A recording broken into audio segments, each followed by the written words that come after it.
Chapter 2038, and went upstairs to continue painting. Irina's injuries weren't serious, but she was still a little weak. Thus, the family canceled their plans to go out, put down the hidden movie screen, and turn on the home theater mode. Wow, this Neza looks like me. I also have the wind fire wheels. But her master is so fat, just like that pig. Is that long white thing a snake? That's a dragon. Is Neza a girl? It's a boy. Isn't she born from an egg? Will the ugly duckling become like her? I don't think so. Ha ha. After watching 3 movies in the morning, Meg put away the giant screen to let the little girl rest her eyes. He got up and went into the kitchen to make lunch for everyone.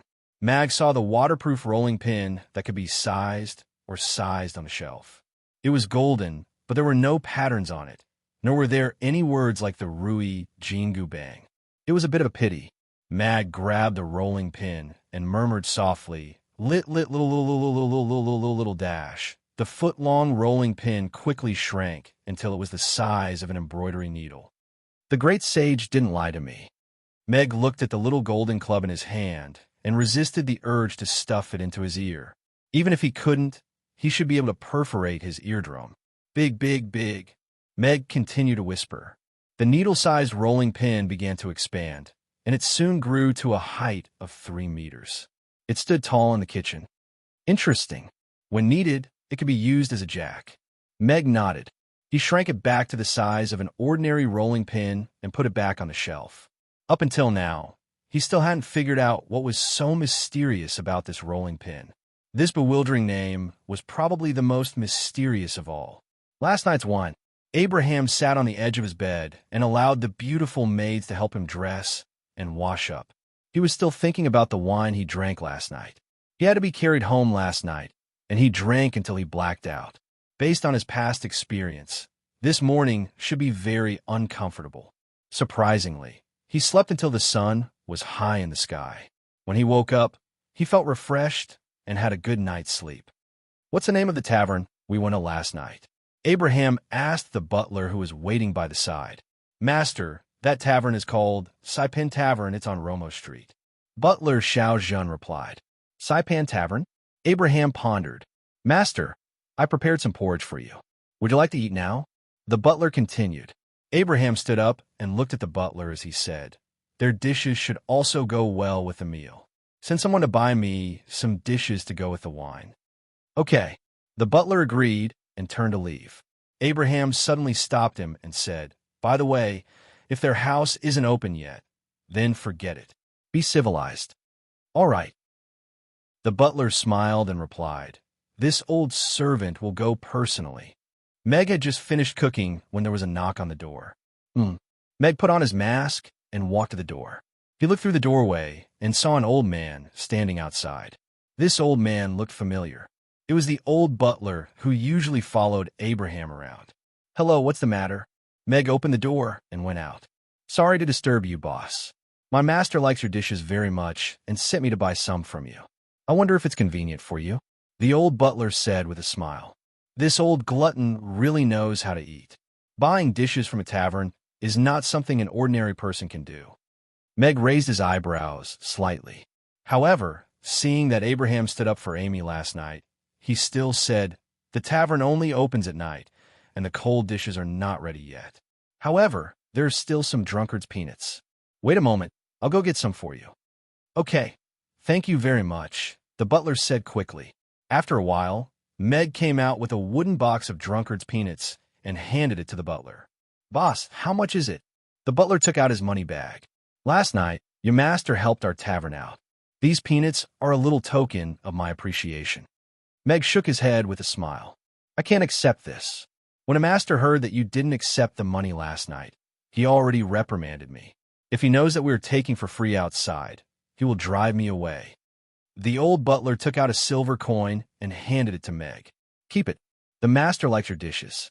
He will definitely come again in the future. Meg tossed the silver coin in his hand and watched the old butler get into the carriage and leave. He turned around and went back into the tavern. This man is really unpredictable. He can even get close to Duke Abraham. What is his identity? Eiffel peeked through the half-closed window on the second floor of the Titan Tavern across the street. Miss, what are you looking at? The maid's voice came from behind. Eiffel was shocked. She quickly reached out and closed the window. Her face flushed red. She coughed to hide her embarrassment and said, "The window is a little open. It's a little cold. I'll close it." Oh, the young maidservant did not suspect anything. She put down the food box in her hand and took out the hot dishes that had just been bought. She said, "Miss, I heard that the business of the tavern opposite was very good last night. Moreover, their wine is very expensive. A customer has to spend at least 1,000 copper coins." "Yes," Eiffel replied absent-mindedly. "Miss, why don't we raise the price of the wine? Our customers don't even cost 100 copper coins." The maid was puzzled. "Idiot, our customers don't have much money. 10 copper coins for a cup of wine is too expensive. Raise the price. If we raise the price, we won't even be able to maintain this small number of customers." Eiffel unhappily stretched out her slender fingers and flicked the maid's forehead. I'm just saying." The maid felt the pain and held her forehead. She felt wronged. Eiffel rolled her eyes and said, "They dare to sell a bottle of wine for 2,000 copper coins. That's because their wine is really good. What are we going to do? Then we will also sell their wine." The maid pouted. "Give you to the owner of the tavern opposite and exchange wine with him?" Eiffel laughed angrily. I. The maid seriously thought for a while. "If that owner wants me, this servant is willing to sacrifice myself." Eiffel, he definitely won't want me." The maid quickly shook her head and looked at Eiffel again. "However, if it's Miss, I think he definitely won't be able to refuse. In this world, who can refuse Miss? I'm sorry, there's one across the street." Eiffel sighed in her heart. She had already been rejected once. There was no other reason. He had an even prettier one at home. Women were too difficult. Chapter 2039. News of Alden of the Ministry of Justice being beaten up by Duke Abraham in a tavern on Romo Street spread like wildfire in the bureaucracy. The dreams of countless officials were realized in a small tavern. This little-known tavern also became a new place for many officials to meet and have a drink in the evening. Romo Street had been desolate for many years, but it was still their youth. In those years, they stood in front of small houses with red lights on, showing off their beauty to the passing customers. How are they now? Peanuts with porridge? Abraham looked at the drunkard's peanuts in the wooden box and smiled. He then picked up a peanut and threw it into his mouth. The spicy and crispy peanut instantly activated his taste buds, and then he had a mouthful of warm seafood porridge. Perfect match. Abraham had to down 3 bowls of peanut and a mouthful of porridge before he finally finished his breakfast and lunch, though he still hadn't had his fill. "Master, there are rumors outside that you invested in this tavern." The old butler handed him a silk handkerchief and said. Abraham wiped his hands and smiled. "The owner of this tavern is quite interesting. Let them spread it. It will save him some trouble." "Okay." The butler nodded. "Prepare the carriage. I'm going to the palace." "Are you going to see His Majesty?" "No, I'm going to pick up Vanessa. No need to prepare fancy clothes." Abraham walked out of the door. "She will definitely like the dishes in this tavern." "Master, bringing the princess to a tavern. Is it appropriate?" The butler muttered. "What's inappropriate? We're going for the food." Abraham smiled.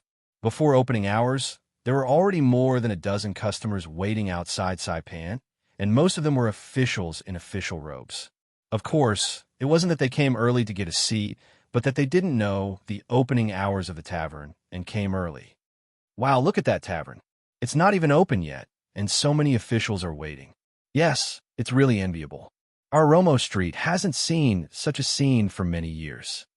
"I heard that this tavern might be opened by Duke Abraham. These officials have ulterior motives. No matter who opened it, it's a good thing for our Romo Street. We've finally seen some fresh water." The merchants on Romo Street gathered together and looked at Saipan Tavern with envy as they whispered to each other. No one would have thought that this tavern would gain the recognition of so many customers in just a few days. Meg didn't expect the pub's popularity to increase so quickly. After dinner, he rested for a while. When he opened the door, he was almost shocked by the customers standing outside. "Please come in." Meg opened the door and welcomed the sulky-looking adults in. If this tavern wasn't related to Duke Abraham, I would have scolded the owner for making an old man like me stand outside for so long. An old man complained as he hammered his leg. Please calm down. Yesterday's incident with Aldan is a good example. This boss is not to be trifled with. The official who came with him said with a smile, since we can't afford to offend them, let's drink. I heard that the wine here is pretty good, the old man said with a smile. Everyone took their seats and ordered their drinks and dishes. Romo Street wasn't far from the offices of the various ministries, and it had a glorious period of time. As they chatted, they couldn't help but reminisce about their youthful days. Time passed quickly, and even Romo Street was no longer the same as before. The wine was indeed good, and it was worth the price of 2,000 copper coins. The dishes that went with alcohol were even more delightful. Even if one searched through all of the taverns in Rodu, they wouldn't be able to find anything that went with alcohol better than this restaurant. Even in restaurants, they couldn't find anything that went well with the wine. This is a tavern with a good chef and a good winemaker. The old man took a small sip of wine and smacked his lips as he praised. His previous resentment had already disappeared with the wine. He only regretted that he didn't come to this tavern earlier. Yo, why are there so many people today? Abraham led Vanessa into the tavern and was a little surprised to see that more than half of the seats were already occupied. What a strong smell of wine. Vanessa covered her nose and retreated half a step from entering the tavern. Come in. When have I ever lied to you? There really is good food here, Abraham said with a smile. Vanessa looked around, and her gaze landed on the dishes ordered by a customer at a table. The bright red coleslaw looked a little like sliced beef and beef lung slices. She watched as the customer picked up a piece of pig's ear wrapped in red oil and put it into his mouth. The sound of chewing could be heard clearly, and the intoxicated expression on his face. Gulp, Vanessa swallowed her saliva. She hadn't seen such beautiful red oil since she returned to Rodu. Hence, she retreated half a step and stepped in again. Abraham and Vanessa walked into the tavern, and the originally noisy tavern quieted down immediately.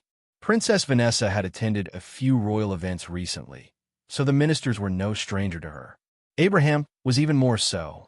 Many of them had come to this tavern because he had beaten up Aldan yesterday. Some of the ministers immediately stood up to greet Abraham and Vanessa. That's enough. Just pretend you don't know us. Don't disturb their business. Abraham raised his hand to stop those who wanted to go up and greet them. Everyone could only stop in their tracks and didn't dare to disturb them. Big sister Vanessa. Amy, who was sitting behind the counter, saw Vanessa, and her eyes lit up. However, she thought of her father's words and refrained from greeting her. What a cute little girl. Vanessa also noticed Amy, who was sitting behind the counter. The little girl was wearing a cotton dress, and her short legs were dangling by the side of the chair, swaying gently. She looked extremely cute. Beside her hand was a round, black and white pet. It was lying on its back and snoring. It had a round face and big black circles under its eyes. It looked very cute. Hello, pretty big sister, Amy said to Vanessa. Hello, so obedient. A smile also appeared on Vanessa's face as she patted the belly of the sleeping pet. It's so cute, too. Ugly Duckling opened its eyes a little to glance at her before tilting its head and continuing to sleep. Amy nodded and said, it's just a little dumb. Everything else is pretty good. What kind of pet is this? Is it a magic beast? Vanessa asked curiously. It was so cute, just like Little Boss's cat, Ugly Duckling. It would be great if she could have one. Amy shook her head and said, This is a panda, not a magic beast. It's just an animal that makes a living by acting cute. Abraham chuckled and said, Acting cute can make a living? Amy tilted her head and then said pitifully, Grandpa Fatty, Amy hasn't eaten for 3 days. Can you give me some money to buy some bread? How much do you want? I'll give you all of it. Amy waved the money bag in her hand with a smile and said, See, acting cute can make a living. Chapter 2040. Abraham ordered 2 servings of dishes to go with wine and got the butler to get 2 servings of rice from the restaurant next door. Others came to the tavern to drink. However, This uncle and niece pair laid out the dishes and rice as though they were here to eat. The atmosphere in the palace had been a little tense these few days. Vanessa was very intelligent, so Josh's matter naturally couldn't be hidden from her. Abraham heard that Vanessa had a poor appetite, so he went to the palace to bring her out today to try the dishes in this tavern after tasting them the night before. This cold pig's ear and cold pig's tongue looks like Mr. Mac's husband and wife lung slice, Vanessa said in surprise as she looked at the two cold dishes in front of her. Abraham smiled and said, "Give it a try. It's quite similar to the one I made." "Really?" Vanessa was in disbelief. Mr. Mac was the best chef she had ever seen. She didn't think that a small tavern owner could make food comparable to his. She picked up a piece of pig's ear with her chopsticks. After Mamie's training, she had already abandoned all her prejudices when it came to food. She didn't despise it just because it was a piece of pig's ear. Instead, she was looking forward to what kind of surprise the pig's ear that she had never tasted before would bring her. The pig's ear was coated in red chili oil, and the aroma of the crispy oil was already wafting over with the spiciness. The moment it entered her mouth, the numbness and spiciness exploded. Vanessa suddenly felt her head buzzing. It was a familiar feeling. She bit into the pig's ear with her pearly white teeth. There was a bit of bone in between the soft and delicate skin, and a crunching sound could be heard when she bit into it gently. The chewy texture brought about an interesting chewing experience. The spiciness and aroma were fully displayed in this mouthful. Vanessa narrowed her eyes slightly. She felt as though she was back in Chaos City, sitting in Mamie's and tasting a new dish launched by Mr. Mac. Phew, it's so spicy. Vanessa ate a mouthful of rice, and beads of sweat had already formed on her forehead. It was this refreshing feeling. The spiciness was refreshing, but not lingering. The aroma was even better and made her want to eat more. "What do you think?" Abraham asked with a smile. Vanessa swallowed the rice and said with a smile, "I want to go to the kitchen and see if Mr. Mac is cooking inside. I checked it yesterday, and it's not there," Abraham said with a smile. "I didn't expect there to be such an amazing chef in Rendezvous. Even though he only made 3 dishes, this pig's ear salad is as delicious as the sliced beef and beef lung slices." Vanessa put a piece of pig's tongue salad into her mouth and indulged in it again. Meg didn't really mind if someone brought their own rice. After all, Vanessa wasn't old enough to drink, and this kind of strong alcohol wasn't suitable for her. He carefully observed for a while, a little worried that they would guess his identity from the dishes. However, according to his observation, the two of them were obviously more interested in the food. After eating and drinking to her heart's content, Vanessa's complexion and mood seemed much better. "Isn't this a little inappropriate?" Vanessa pointed at the bowl in front of her. Abraham shook his head with a smile and said, "It's okay. I've already told the boss. We'll clean up our own bowls later." Hee hee. Uncle Abraham is still the best. You always think of me when you find something delicious. Vanessa looked at Abraham gratefully. Of course. Abraham patted his chest with a matter-of-fact expression and said, "As long as I think it's delicious, I definitely won't forget you." Vanessa looked around and leaned closer to Abraham and whispered, "Then can I take a portion home? You still not full?" "No, it's just that Mother hasn't had much of an appetite recently, and I want to bring some appetizers home for her." Vanessa shook her head. "All right, then I'll go pack one for you." Abraham stood up and walked to the wine cabinet. It's a total of 264 copper coins. Amy had already done the calculations. "I also want a bottle of Maudai wine and a portion of each of the 3 side dishes," Abraham said. "All right, please wait a moment." Meg acknowledged from the kitchen and soon came out with the 3 side dishes, as well as a bottle of Maudai from the wine cabinet, and handed it to Abraham. "Thank you, boss. You can use the rest to buy candy for the children." Abraham took out 3 dragon coins and handed them to Amy. "Thank you, Grandpa Fatty." Amy happily accepted the dragon coins. This was super valuable money. "Goodbye, little friend." Vanessa smiled as she bade farewell to Amy and stroked Ugly Duckling as she did so. Duke Abraham must have a special relationship with the boss of this tavern. Yeah, even Princess Vanessa is so close to that little boss. You can't mess with this little girl, either. Not to mention the little girl. Even that round thing can't be messed with. Abraham and Vanessa's actions were seen by the customers present as proof that they had a good relationship with the tavern. Meg was quite happy with this misjudgment. It was better to avoid trouble. It felt great to have someone backing him up. Vanessa was big enough to protect him. Oh, it was high enough status. There were 3 princes in the Roth Empire, but only 1 princess. Everyone knew that His Majesty doted on this princess the most. No one would dare to offend her. Take care. I won't see you out. Meg helped the last drunk customer out of the tavern and handed him over to his coachman before closing the tavern's door. Phew. Meg heaved a long sigh of relief.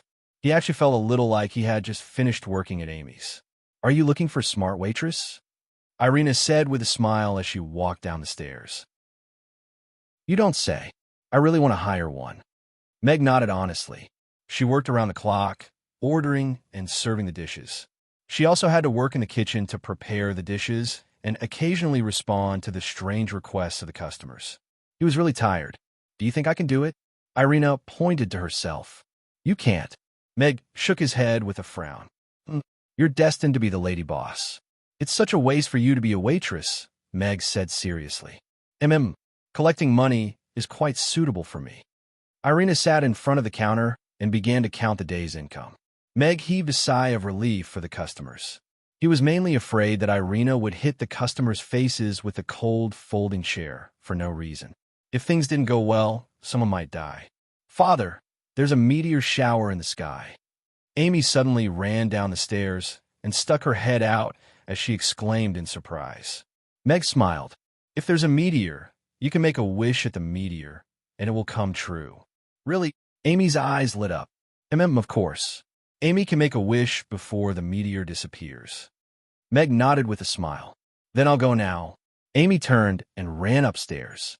Meteor, please bestow upon me a delicacy that I can never finish nor get tired of. The falling meteor swayed, and there were signs of it flying back. Host confirmed. Life experience system binding. Chapter 2041. System?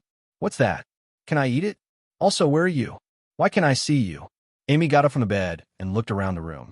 She pouted and said angrily, If you don't come out, I'm going to tell Father to catch you. You bad thing. Life experience system. I'll count to 3. Amy put her hands on her hips. 3. Wait, you're not following the rules. I like to count from 3. You're cheating me. Amy snorted. System. Are you in my head? Amy patted her head and shook it hard. Young mistress, please calm down. Didn't you make a wish last night? I'm here to fulfill your wish. The system's flattering voice sounded. He could only change his attitude towards this host who was in an unstable state and whose worldview had yet to be completely molded. He was unable to communicate normally. So, you're here to give me food? Amy's eyes lit up with anticipation. Food that I can never finish or get tired of. No, I'm here to help you fulfill your wish. Of course, I'll also help you make your life better, the system replied. So, you don't have food and you don't know how to cook? Amy tilted her head. I'm a life experience system, a system that exists to improve the little master's life experience. Cooking is beyond the scope of my requirements, the system said seriously. Then what do I need you for? You're not even as good as Ugly Duckling. At least I can eat it, Amy said disdainfully. Life experience system. As a system, it didn't expect to be disdained by its host as soon as it appeared. According to the system manual, the system was a transcendental existence to its host. Normally, it could enjoy the treatment of being licked. Why did its host not only disdain it, but also compare it to a low-level carbon-based organism? Moreover, why was its randomly assigned host a 4-year-old girl? For a system, this was a hellish start, although it was just an emotionless system. But at this moment, it felt the malice of the world. How could a system have a child as soon as it debuted? Newbie mission. Please obtain 10 life experience points. After completing the mission, you will receive a newbie gift bag. The system tried to issue the first mission for the students. Where are life experience points? Amy was intrigued by this game-like setting. Recently, she would occasionally play games with her father. Life is a period of cultivation. We will experience happiness, anger, worry, longing, sadness, fear, shock, and other positive or negative emotions because of external factors. Emotions are a very important measurement of life experience. The system will digitize the fluctuation of emotions and call it life experience value. All the emotional fluctuations caused by the young master will be converted into life experience points and accumulated on you, the system quickly explained. Amy listened attentively. After a while, she said, "So, what am I supposed to do?" The system, "That's all I've said. You just lonely after listening to it? Therefore, in order to complete the novice mission and officially step into the main mission stage, please actively participate in life and obtain more life experience points." The system tried to be as gentle as possible. "Is a newbie gift bag a snack gift bag? What's in it?" Amy asked again. In order to maintain a sense of mystery and the young master's enthusiasm, we systems don't usually reveal the rewards. Some even use a big wheel to maintain randomness, the system explained. "If it wasn't for the delicious food, I would ignore you." Amy snorted. The system, in human vocabulary, there was a word, mad, which was very suitable to describe its current mood. It was a system, a high-level support system that only the chosen transmigrators had the opportunity to obtain. But in her eyes, it was just a snack storage. Amy lay back on the bed and looked around to make sure there was no one around. Then she said in her mind, "How do you speak in my head? Why don't I make any sound when I talk to you?" The system resides in the young master's mind. We communicate with each other using brainwaves, so we don't make any sound and won't be noticed by others. Then if I die, will you die too? In theory, that's the case. Then you have to be careful. Your little life is in my hands. Amy smiled. From the life experience system's distress +1. Look at that number, it jumped. Did I get an experience point now? Amy's eyes widened in surprise. The system, as a system, it was actually being taken advantage of by the host. What a shame. But it was really infuriating.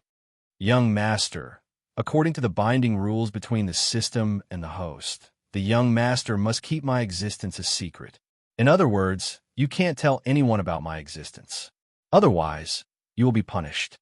Father said that other than life and death, everything else is trivial. If you kill me, you'll be committing suicide. How will you punish me? Amy tilted her head and asked with a smile. The system, motherfucker, from the life experience system's distress +1. If it weren't for the lack of authority. The system didn't mind issuing a patricide mission in the Year of Celebration series. So, before getting out of bed, Amy successfully obtained 5 life experience points from the system. That's it? That's too easy, isn't it? Amy looked at the 5 experience points and then continued to explore the so-called system. An interface appeared in her mind. It was similar to the interface of the game that her father usually played. The main interface showed host, Amy level, 0 out of 100, life experience points, 5 skills, none mission system, newbie mission, obtain 10 life experience points. In progress, mission reward, newbie gift pack lucky draw system, not yet available. For more functions, please explore on your own. If it was an ordinary 4-year-old child, it would probably be very difficult to understand this attribute panel. But for Amy, it was very easy to understand. It was just like farming monsters. She could obtain life experience points and then use them to level up. System, are you there? Amy put away the attribute panel and then asked with a smile. Newbie guidance has begun. Side mission. Young master, please make a delicious breakfast for your family. Interacting with your family can quickly obtain life experience points and deepen your relationship. If the mission is successful, you will receive an additional reward. The system quickly issued a side mission. As a system, if other systems found out that their host's newbie mission was obtained from them, it would be very embarrassing. It would be the kind of thing that would get them kicked out of the group chat, just like a certain gourmet system senior. Chapter 2042. Make breakfast. Amy sat up and thought seriously for a while. Then, she said with some distress, but I don't know how to cook. Don't worry, young mistress. As a life experience system, the system will provide you with comprehensive assistance and guidance. I guarantee that you will be able to make a delicious breakfast, the system said confidently. Okay, then I'll get up first. Amy got up quietly. She didn't wake and took out a small apron from the closet and tiptoed out of the room. Amy appeared in the kitchen with the apron on. She was a little confused as she looked at the pots and pans on the stove and the various knives hanging on the wall. The system was also a little confused. Isn't this the fantasy world? Why are there so many kitchen utensils from a technological world? And there's electricity? This doesn't make sense. He took out his system manual and confirmed it carefully. This was indeed a fantasy world. It was the kind of fantasy world where dragons flew in the sky, trolls beat their chests, and succubi were all kinds of amorous creatures. But what the hell was that rice cooker? Was it some kind of demon in disguise? The system felt that its fragile worldview had suffered a huge blow. Maybe there was an error in the time of arrival, and this world has already developed technology? The system tried to convince itself. What should I make for breakfast? Amy asked. A 4-year-old child needed to be guided patiently. The system tried to be as calm as possible. What do you usually eat for breakfast, young mistress? Youtiao with soy milk or a bowl of Yangzhou fried rice. Congee with pork and century egg is also good. Tofu pudding is a little troublesome, but fried chicken is delicious. Occasionally, I'll add a yolk puff. Wait, these foods, why did they appear in this world? The system's worldview collapsed again. It was even a little confused. The results from his database showed that these foods should have come from a low-level planet called Earth, including the name Yangzhou. So what should we make? Amy tapped her 2 little fingers together, a little conflicted. It's too dangerous to make deep-fried dough sticks, and the yolk puff and tofu pudding are too complicated to be mastered by young mistress. Therefore, you can only choose Yangzhou fried rice and congee with preserved egg and lean meat. I suggest you make the simpler congee with preserved egg and lean meat, the system suggested. It was the gourmet system's fried rice opening. Amy shook her head and refused. No, Father said that I should be brave enough to accept the challenge. I want to choose the rainbow fried rice. The system, right now, he wanted to drag that legendary father of his out 100 times. Okay, now I need to get the following ingredients. Prawns, eggs, drumsticks, mushrooms. Wrong, it's these. Amy opened the fridge, moved a stool over, and stepped on it. She took out the ingredients needed for Yangzhou fried rice from the top shelf of the fridge. Prawns as thick as Amy's arm. High-quality mica eggs, high-quality ham that have been marinated for many years. Fresh, precious tree mushrooms. How can there be so many precious ingredients? The system was a little surprised. According to the life experience system's step-by-step philosophy, the first step to obtaining a delicacy should be to plant and obtain ingredients. For example, raising a piglet to prepare for marinating the ham, hatching an egg for laying eggs, going into the mountains to pick the freshest tree mushrooms, going into the sea to catch the fattest prawns. But in the end, she opened the fridge, and there was everything, and they were all high-quality ingredients. So what's next? What should I do? Amy asked expectantly as she placed everything on the cutting table. Although her father had taught her how to cook before, she really couldn't learn it, so she gave up. Now that she was going to make breakfast for her parents, she was very interested. Choose a handy kitchen knife and cut all these ingredients into small pieces, the system began to teach. Amy chose a kitchen knife that her father often used from the knife rack, climbed onto the stool, grabbed a piece of ham with her small hand, and chopped it down. Crack! Boom! The steel cutting table was cut in half and collapsed with a loud crash. Amy held the kitchen knife with her mouth slightly open. System. What kind of freak was this? She could even chop down the cutting table when she was just cutting vegetables? This cutting table doesn't seem very sturdy, Amy said in a daze. How could you blame it for not being sturdy?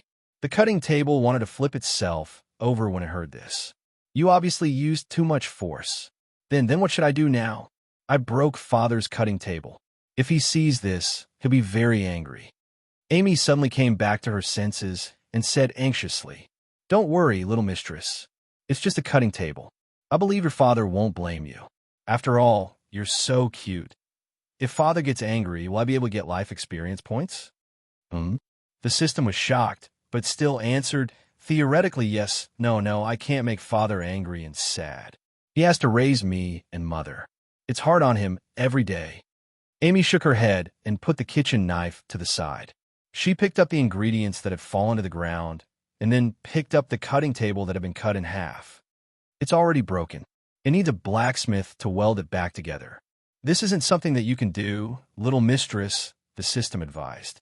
Of course, picking up a cutting table that weighed over 1,000 kilograms with her bare hands wasn't something that a 4-year-old girl could do. In any case, from the looks of it, its host wasn't simple at all. But it was clearly just an ordinary life experience system. Fire can melt steel, and frost can make it solidify again, Amy said as she looked at the cutting table. Theoretically, yes, but this requires a blacksmith's workshop to melt the steel first. And then, flames appear in Amy's right palm and spread along the cutting table like a line of fire. The thick steel plates on both sides of the cutting table began to change color and melt. Then Amy stretched out her left hand. Cold air spread out, and 2 thick blocks of ice appeared above and below the cutting table, firmly clamping down on the melting steel. 3 minutes later, the blocks of ice fell and dissipated. The cutting table had been reconnected, and the surface was flat. Other than a black mark, it was no different from before. The system was speechless.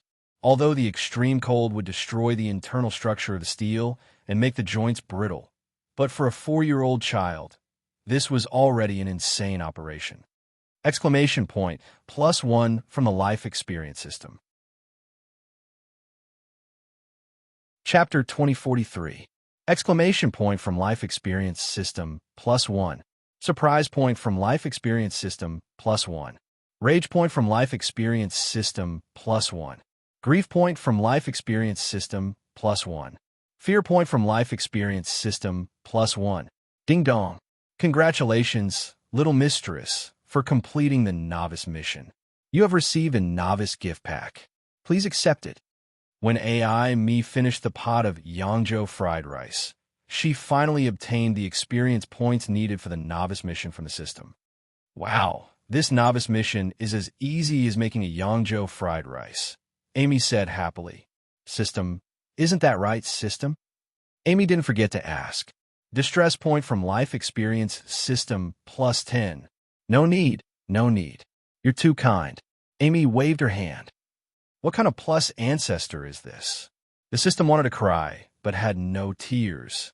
In the process of cooking the fried rice, it watched as AI Me turned many precious ingredients into a pot of charred coal. In the process of cooking, she almost blew up the kitchen several times. The process was horrifying, but the result was ordinary. It felt as if it had been acted out. As a fledgling system, its host had actually completed the novice mission on it. This was a terrible black mark that would be nailed to the pillar of shame. Now, I'm going to take a look at my snacks gift pack. Amy looked at the glittering gift pack in her mind and opened it expectantly. Congratulations on obtaining Joke King. You have received a tribute appraisal. After opening the gift pack, the system's voice rang out. Amy looked around and asked, "Where are my snacks?" Let me clarify. That's a novice gift pack, not a snacks gift pack.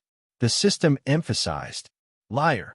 You said you were going to help me fulfill my wish, but you gave me Joe King. You didn't even give me a pack of Wangzi Mantu. I don't want to play with you anymore. Amy pursed her lips, feeling wronged. The system felt a headache coming on.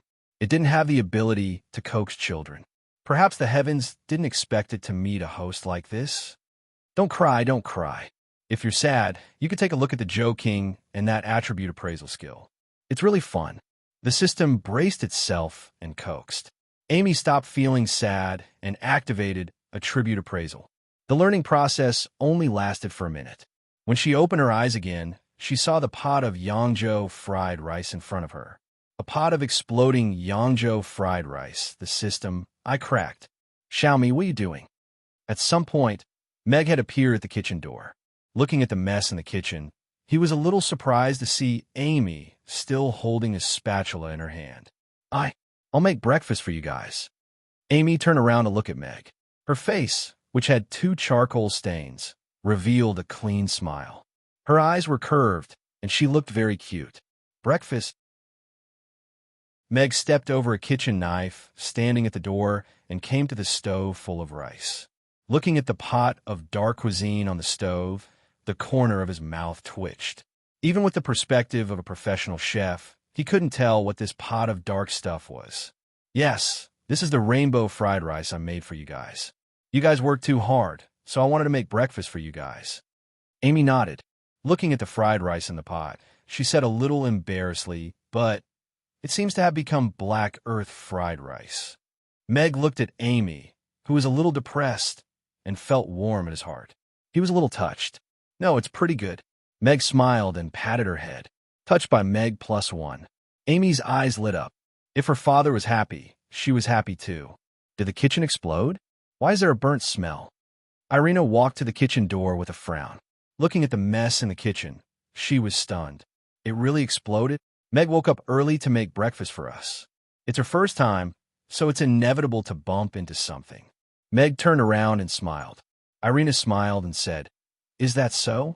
Then it's a little better than the first time I cooked. What delicious food did you make?" Irina walked into the kitchen and saw the black pot. The corner of her mouth twitched. "This is rainbow fried rice, but there are too many clouds today, so it turned black," Amy introduced with a smile. It's pretty good." Irina nodded. It couldn't be helped. Her children had perfectly inherited her cooking talent.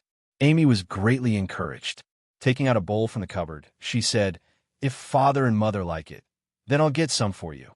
Meg and Irina opened their eyes wide at the same time. "Are we really going to eat this for breakfast?" Irina whispered in Meg's ear. It's hard to refuse such kindness. Meg sighed softly. Amy got 4 bowls of black Yangzhou fried rice. The family of 4 sat at the table and stared at each other. A faint burnt smell wafted from a bowl. Even in such a harsh cooking environment, the top-grade ingredients still exuded a trace of stubborn fragrance. "Eat, don't be shy. There's more in the pot," Amy said to the 3 of them expectantly. Meg, Irina, and Meg looked at Amy's clean smile, just like when they first met.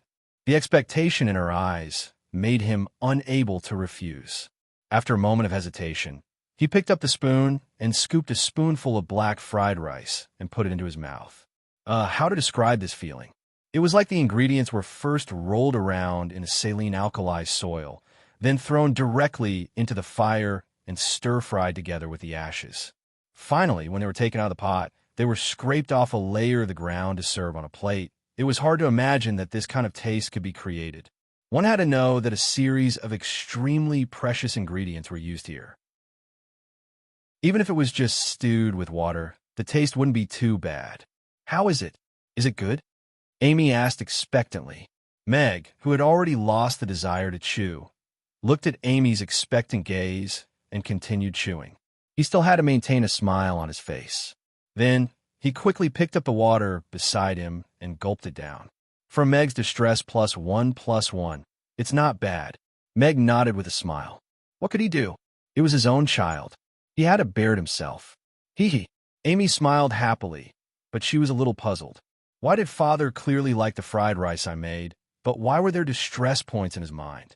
There must be something wrong with the system. Yes, this stupid system. Mother, what do you think? Amy looked at Irina. From Irina's distress +1. Chapter 2044. Irina happily took a small bite of the fried rice and swallowed it while enduring the discomfort in her stomach. It's pretty good. Irina drank a glass of water and nodded with a complicated expression. She hadn't eaten something so disgusting in many years. The last time, it was probably when she tasted her own cooking. It was a bison the size of a small mountain. In the end, it was roasted into ashes.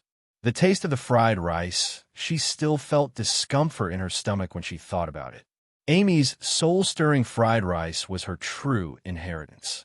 Hearing the praises, Anne eagerly picked up the spoon and scooped a spoonful of fried rice in her mouth. Her eyes gradually widened as she looked at Mag and Irina with bewilderment. Her bright eyes were like that of a little deer that had been deceived. But in the end, she swallowed the fried rice, put down the spoon silently, drank a large glass of water, and forced a smile. For man's distress, +1 +1 +1 I'll go clean up the kitchen and then make some other food. Mag walked to the kitchen with the bowl in his hand. I can help clean up. Irina, who never did any chores, got up and carried her bowl to the kitchen, and also got up silently and carried her bowl into the kitchen. It seems like this fried rice isn't as bad as I thought. Everyone seems to like it. Amy picked up the spoon and ate a spoonful of fried rice with anticipation. Amy's expression froze. Silence, silence, blurg. How can it be so disgusting? Amy was shocked. This won't hurt her self-esteem, right? Irina glanced at the door and smiled. I hope the little one can clearly recognize her talent in cooking and stop tormenting the kitchen and our stomachs every morning. Meg smiled and shrugged. He was quite touched that Amy cooked for them. Such a young child already knew how to empathize with their hardships. However, her talent in cooking was inversely proportional to her talent in magic. Her talent was a complete mess. If it was Anna, she should be able to make a decent Yangzhou fried rice. With Irina's help, the kitchen was quickly restored to its original state. Meg took out various ingredients from the fridge, and only then did he notice that there was a cut on the cutting table. He's not used to using a kitchen knife. It's normal. Irina glanced at him and said calmly. Meg glanced at her. Most people wouldn't think that this was normal. You have a problem with it? Meg quickly shook his head. No, it's quite normal. I used to chop up the cutting table to cook. So, in order to take care of my feelings, Lord Father and the others are even willing to accept this smell. Amy glanced in the direction of the kitchen before turning to look at Ugly Duckling, which was stretching lazily on the counter. An overly fat feline. This was the first time that Ugly Duckling didn't take the initiative to come to the table during a meal. Ugly Duckling seemed to have sensed something amiss. It turned its head and saw Amy walking over with a spoon filled with dark cuisine. Come, Ugly Duckling, try the breakfast I made for you. Don't come over. Ugly Duckling's hair stood on end as it glared at Amy. Amy hugged Ugly Duckling, which was about to retreat. Then, she pinched its round face, picked up a few pieces of fried rice from the spoon, and threw them into its mouth. Ugly Duckling kicked its legs and died on the spot. From Ugly Duckling's distress, +3. Wow, that works too. Amy's eyes lit up. She looked at Ugly Duckling as if she had seen a treasure. Amy put down the spoon, pinched Ugly Duckling's fat face, and said happily, Is it dead? That's a pity. Looks like we can only have Peking duck or roast goose for lunch today. Meow. Ugly Duckling, which was tilting its head and sticking its tongue out, suddenly opened its eyes and meowed weakly. This Ugly Duckling looks like it had a heat stroke. Why don't we meow, meow, meow? Ugly Duckling got up quickly and rubbed its head against Amy's hand intimately. It then jumped up and down on the counter to show that it was very healthy. From Ugly Duckling's distress, +1 +1 +1. In just a short while, Amy received 10 life experience points from Ugly Duckling. Meg came out with the breakfast that he had remade. It was bright Yangzhou fried rice, a classic combination of soy milk and youtiao, a bowl of lean pork and century egg porridge that was good for the stomach, and a bowl of spicy wontons in chili oil. Everyone's eyes were attracted by the bowl of bright red wontons in chili oil. There was no such spicy breakfast on Meg's breakfast menu. Moreover, this was something that they had never seen him cook before. A perfect bowl of chili oil wontons. The chef has amazing culinary skills. A remark popped up in Amy's mind as she looked at the chili oil wontons. This is chili oil wontons. It's my first time trying it out today. Do you guys want to try it? Meg said with a smile. If he did not count the thousands of times he did it in the test field for the god of cookery last night, this was indeed his first chili oil wontons in the real world. When he saw his favorite Sichuan cuisine snack reappear in another world, the sense of accomplishment was quite amazing. It looks a little oily. I'll have porridge. Irina rejected and took the bowl of lean pork and century egg porridge. Her injured stomach needed the comfort of warm porridge, and chose the Yangzhou fried rice, and also shook her head slightly to show that she did not want it. Can I try one? Only Amy looked at Meg expectantly. Of course. Meg took a small bowl and filled it for her. Only a true foodie would be brave enough to try out different foods. Amy scooped up a wonton with a spoon. The bright red broth dyed the surface of the wonton a beautiful color, and the fragrance of the meat seeped through the thin skin. A few chopped green onions and coriander adorned it, making it look extremely enticing. After blowing on it a few times, Amy picked up the spoon and carefully put the wonton into her mouth. The broth was slightly numb and spicy, but the bone fragrance was rich. This was the bone broth that had been simmered overnight, and it was the perfect combination with the sesame chili oil. The wonton was thin and smooth, and it was filled with meat. As she bit into it gently, the gravy splashed in her mouth. The soft and delicious texture combined with the slightly spicy broth was simply a wonderful collision. This mouthful was simply too satisfying. System, please don't give me any excessive tasks like making breakfast in the future. This is an insult to a father with perfect culinary skills, Amy said seriously in her mind. The real-life experience system. What kind of host would ask the system for a task? This was the most excessive thing. Chapter 2045. It's so delicious. The skin is so thin and tender, and there's so much meat inside. It's so blissful to bite into it, Amy praised. For a glutton with a broad spectrum, it was impossible to have a light breakfast. If you like it, I'll make another bowl for you later. Meg looked at Amy lovingly. Yes, father is the best. Amy smiled happily, then lowered her head and continued eating the wontons. Meg also picked up his spoon and started eating. The so-called wontons, in his understanding, were Sichuan-flavored versions of wontons. However, wonton wrappers were round, while wontons had square wrappers. They were bigger than small wontons in some places, but smaller than large wontons in some places. It was the best size to be able to eat them in one bite. He didn't really like wontons in clear broth. This spoonful of chili oil seemed to inject a soul into the wontons, making him fall deeply in love with them. He first tasted the broth. The thick bone broth blended with the chili oil that he had meticulously simmered. Bits of cooked sesame seeds floated in the broth. It was just a mouthful of broth, but he could taste layers of flavor. It was delightful. Then he ate the wontons. The hand-rolled dough was soft and delicate, yet not lacking in tenacity. When he bit into it, the pork filling slowly gave birth to the most delicious filling. It was just the right size for an adult to eat in one bite. At the same time, it provided the greatest sense of satisfaction. This chili oil wonton did not disappoint him. Although Amy gave them a scare early in the morning, breakfast still ended in a happy atmosphere. There was nothing to do in the morning, so after Meg tidied up, he made a pot of fruit tea and sat around the table with his family. Anna had already laid out her tools and was continuing to draw. I heard that the number of customers increased by a lot yesterday. Irina asked Meg with a smile. There's still some distance to the first small goal, Meg said modestly. How many is that? Meg smiled and said, 1,000 customers. Ding dong. Side mission, Old Father's Wish. Help Saipan Tavern gain 1,000 customers. Upon completion, you will receive a mysterious reward. At this moment, the system's voice rang out in Amy's mind. You call this a mission? With Father's culinary skills, he can finish it himself in a few days, Amy said, puzzled. The system, you have a lot of faith in your father. Little Lord, please work hard to complete the mission and actively participate in it. The final reward will be determined based on your participation.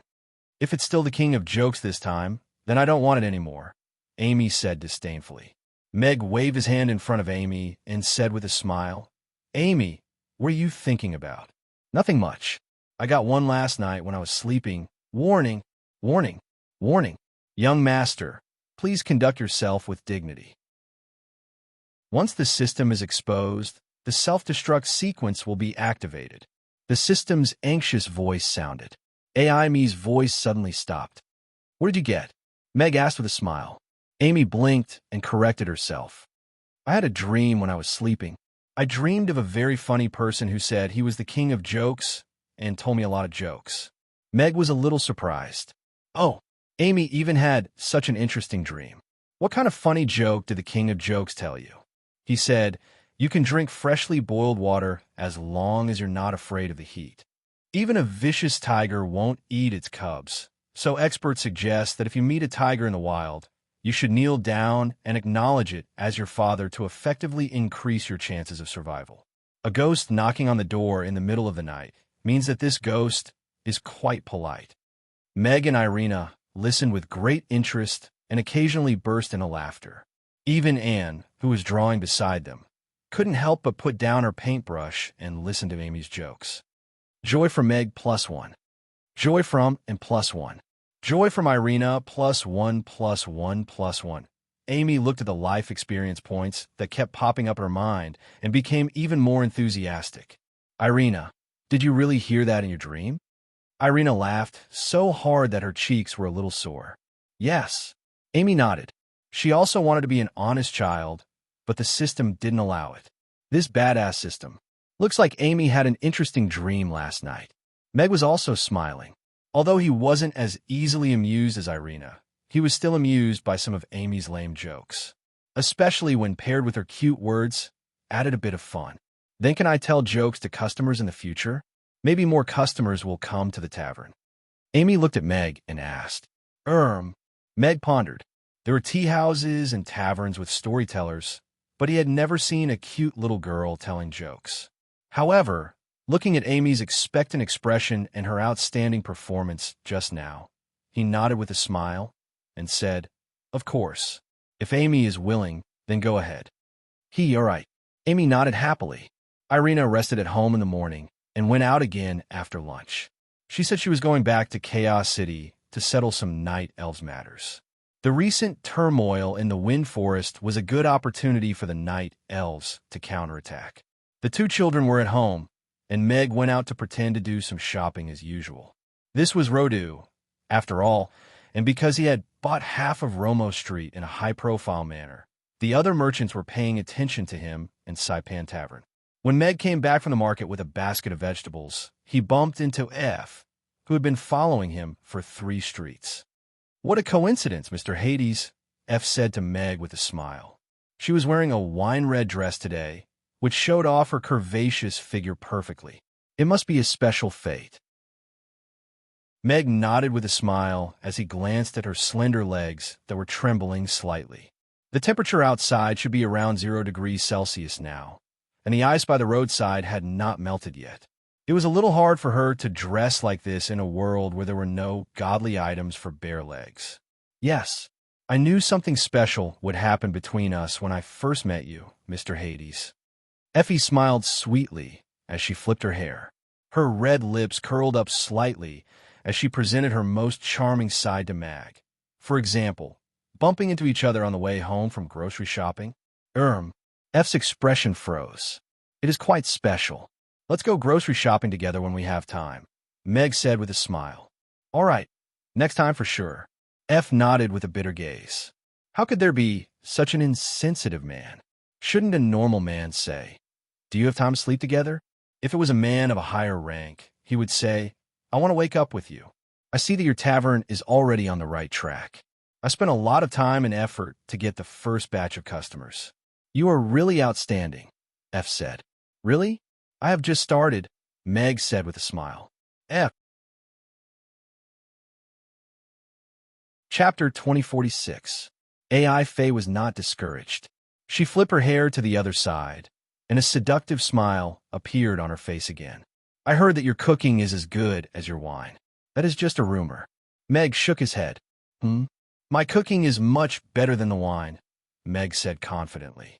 AI Faye looked at Meg, who was smiling confidently, and her expression froze. You're the owner of a tavern. I wonder if I will have the chance to try your cooking. AI Faye smiled. Meg glanced at her with a smile and said, Although you're very beautiful, you're dreaming too much. AI Faye was speechless. She wanted to hit someone. She wanted to punch him in the chest, the kind that would break his ribs. After ending the pleasant conversation with the sexy and beautiful neighbor, Meg returned to his tavern with satisfaction. I am so angry. There is such a man in this world, and he has a wife who is even prettier than me. AI Faye was so angry that she stomped her feet. A gust of cold wind blew, and she shivered. She hugged her arms and ran back to her tavern. She had put on makeup for an hour, put on her prettiest dress, and followed him for an hour in the cold wind like a perverted uncle. Only then did she manage to create this chance encounter. "Miss, did you succeed?" The maid wrapped the cloak around AI, Faye, and looked at her expectantly. "I succeeded in selling you to Hades." AI, Faye pouted. "Really?" The maid was pleasantly surprised. "Of course not. Would I really be that happy?" AI, Faye rolled her eyes at her. The maid pouted, stole a glance at AI, Faye, and shook her head. "Not really. I still prefer to stay by Mrs. side." "Huh. Father, I saw the Annie from the opposite tavern stop you. Do you know each other?" When Meg walked through the door, Amy came up to him and asked. Meg was slightly surprised, and he quickly said, "That is just a friendly greeting between neighbors. Normally, this kind of thing is not recorded in the diary." "You have successfully trolled Meg for 1 terror point." "Is that so?" Amy nodded thoughtfully. "Yes, that's right. I just went to the market and bought some wild boar meat. We can have barbecue meat for lunch today." Meg shook the basket in his hand. "Barbecue meat. I like it." Amy's eyes lit up. As expected, she immediately forgot about the diary. "Come on, let's deal with the meat first." Meg walked towards the kitchen. The Titan Tavern's popularity was on the rise, and with Abraham and Vanessa as the 2 golden signboards, not only did it save the tavern a lot of trouble, but also brought in a steady stream of people. Following the hot sales of Whole Foods and American magazines, the number of his fans in Conviction grew explosively. At present, it had already exceeded 180,000. Just now, when he went to the market to buy groceries, he saw an Annie buying groceries reading his eggplant with garlic sauce lesson in Whole Food Mart. As she read, she praised, "This young man is so handsome." You see, the people of Rodu are so honest. After marinating the wild boar meat, Amy went downstairs to play on her own while and drew beside her.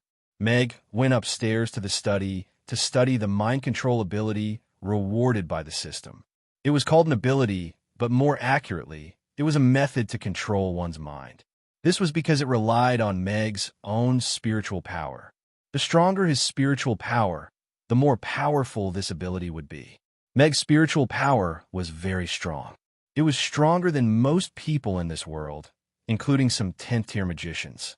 According to the system, this was because when Meg traveled through time, his spiritual power had been cleansed by the turbulence of time and space. He had also absorbed part of Alex's soul and memories. Therefore, Meg glanced at the stainless steel tea jar on the table. She wasn't pregnant, but the jar was cracked. It was the jar. The tea jar was cracked. The large tea jar made of 304 stainless steel was directly squeezed into a thin piece of metal by Meg's glance. This is really a godly ability. Meg picked up the piece of metal and clicked his tongue in wonder. After that, Mag controlled the book on the table and made it fly up into the air. The book would fly wherever his gaze was directed, just like a flying sword. But in a moment of carelessness, it flew out of the window, crossed the street, and flew into the half-closed window on the 2nd floor of the Titan Tavern diagonally across the street. This? Meg opened his mouth slightly. If he wasn't wrong, that book should be a collector's edition of Jean Ping Mei. Of course, it was a collector's item. Who would read Jean Ping Mei? But, after all, this was the first of the 4 great books of this world. He didn't know what would happen if it flew into an ordinary person's house. It's just a book. It shouldn't be a big deal. Meg comforted himself. Because he wasn't very skilled, this kind of accident happened. It really shouldn't have happened. But this also gave Meg a reminder. Of all the things to practice flying, he just had to use a book that was not suitable for children at night. Meg closed the window and picked up a copy of The Wizard of Oz to practice flying. Oh, right. This was the classic China version. Sure enough, after switching to a cultivation book, flying was very stable. Meg was having a lot of fun here. On the other side, AI, Faye, who was sitting by the window and holding her cheek, was still sulking. Her face was covered by a flying book, and she almost died on the spot. Who hit me with a brick? AI, Faye got up from the ground and removed the unidentified flying object that covered her face. On it were the 3 big words Jean Ping Mei. Oh, right. She couldn't read Chinese characters, so she saw the three big words, Jean Ping Mei. But she didn't know that these three big words were Jean Ping Mei. Although she couldn't understand the three big words on the cover of the book, other than the three big words, there was also a picture of a beautiful woman with half her breasts exposed. She was naturally seductive as she stood by the window and held a short pole in her hand. She was smiling as she looked at a man downstairs. Yeah, one look, and you can tell it's not a serious book. So AI Faye closed the door and locked it from the inside. Then she closed the window and flipped open the cover to continue reading. Meg put the Wizard of Oz book back to the top of the bookshelf. Then he went downstairs. Flying sword. He actually already knew how to use it. But this was very different from mental control. It relied on powerful strength, as well as establishing a connection with the Tian-Du sword. His flying sword was more like a large hidden weapon. It didn't have a high margin for error. But if mental control was added to it, it would give the flying sword more possibilities. It would also give his fighting style more possibilities. Of course, this still needed to be developed and practiced. Father, why don't we sell barbecued meat? If we sell barbecued meat, there will definitely be more customers coming to drink, right? Amy looked at the meat sizzling on the iron plate and swallowed her saliva. Chapter 2047. Of course, selling barbecue is a good business. This had already been proven at Amy's. Moreover, barbecue paired with wine was an irresistible combination. But whether it was mutton kebabs, beef kebabs, or roasted pig's eyes, they had all been introduced at Amy's. If Saipan Tavern were to introduce barbecue now, it would most likely be exposed. Vanessa and Abraham had already smelled the aroma, so it was better to be a little more prudent. Because if we sell barbecue, Saipan Tavern will become Amy's. Meg shook his head as he picked up 2 pieces of barbecue for Amy. Oh, Amy nodded and put a piece of meat into her mouth. After a while, she said, "Thinking we had a dish that goes with wine? Something that hasn't appeared in our restaurant before." Of course, but, Meg muttered, creating a delicious dish that goes with wine is not an easy task. Ding dong. Optional side mission. Help Father create a delicious dish that goes with wine. Mission reward. Unknown. Young Master, do you accept? At this moment, the system's voice sounded in Amy's mind. Ding. Mission. Host, please enrich the tavern's menu and create a new dish that goes with wine. Mission reward. Receive 2 recipes that go with wine. At the same time, the system's voice sounded in Meg's mind. Meg and Amy were both stunned and looked at the two of them with some confusion. She reached out her chopsticks and silently picked up a piece of barbecued wild boar meat. She dipped it in the sweet and spicy sauce, then wrapped it in fresh green lettuce and opened her mouth to take a bite. The moderately thick wild boar meat had already been marinated, and the perfect amount of fat made the meat tender and juicy even after being barbecued. Lightly chewing, the meat juice splashed in her mouth, and the spicy and sweet intertwined to create a beautiful symphony. Coupled with the fresh lettuce, it was really satisfying to take a full bite. Cooking with Father? Sounds interesting. I accept. Amy said in her mind. Create a new dish that goes well with alcohol, Amy? Meg thought for a moment and agreed. After all, this kind of buy one get 2 free deal did not happen often in the system. Father, can I create a dish for the guests with you? Amy looked at Meg and said expectantly, although I don't know how to cook, I know how to eat. Look, what a righteous request. Sure, of course. Meg nodded, a little surprised by Amy's enthusiasm. The little guy had always been interested in food, but he was not very interested in the process of cooking. However, she could also be greedy for the failed products he created during the process of cooking. Since he had accepted the mission, Meg began to think about what dish he should add to the tavern's menu after finishing his lunch. Cold dishes were naturally the simplest. After the practice of cold dish of pig ears, cold dish of pig tongue, and chili lung slice, he was now quite knowledgeable about the concoction of cold dishes. Cold dishes that went well with alcohol, such as cold dish of century eggs, cold cucumber, cold chicken feet, were all excellent. Cold dish of pig tongue and pig ears are a little oily. How about a refreshing and delicious cold dish of smashed cucumber? Meg's eyes lit up, and he had an idea in his mind. Century eggs were easily associated with Amy's century egg and lean meat congee. After all, there were no century eggs in this world. Cold chicken feet were pretty good, but troublesome.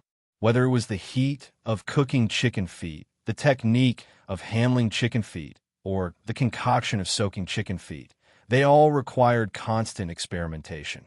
Smashed cucumber was different. Smashed cucumber. Who didn't know how to do that? Thinking about it this way, cucumber was really a high-end ingredient that was delicious and easy to use.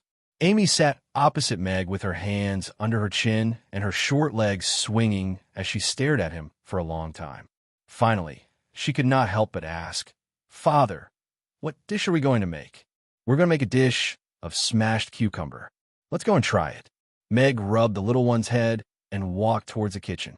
The taste of smashed cucumber varied from person to person. Some people liked sweet and salty ones, while others liked spicy ones.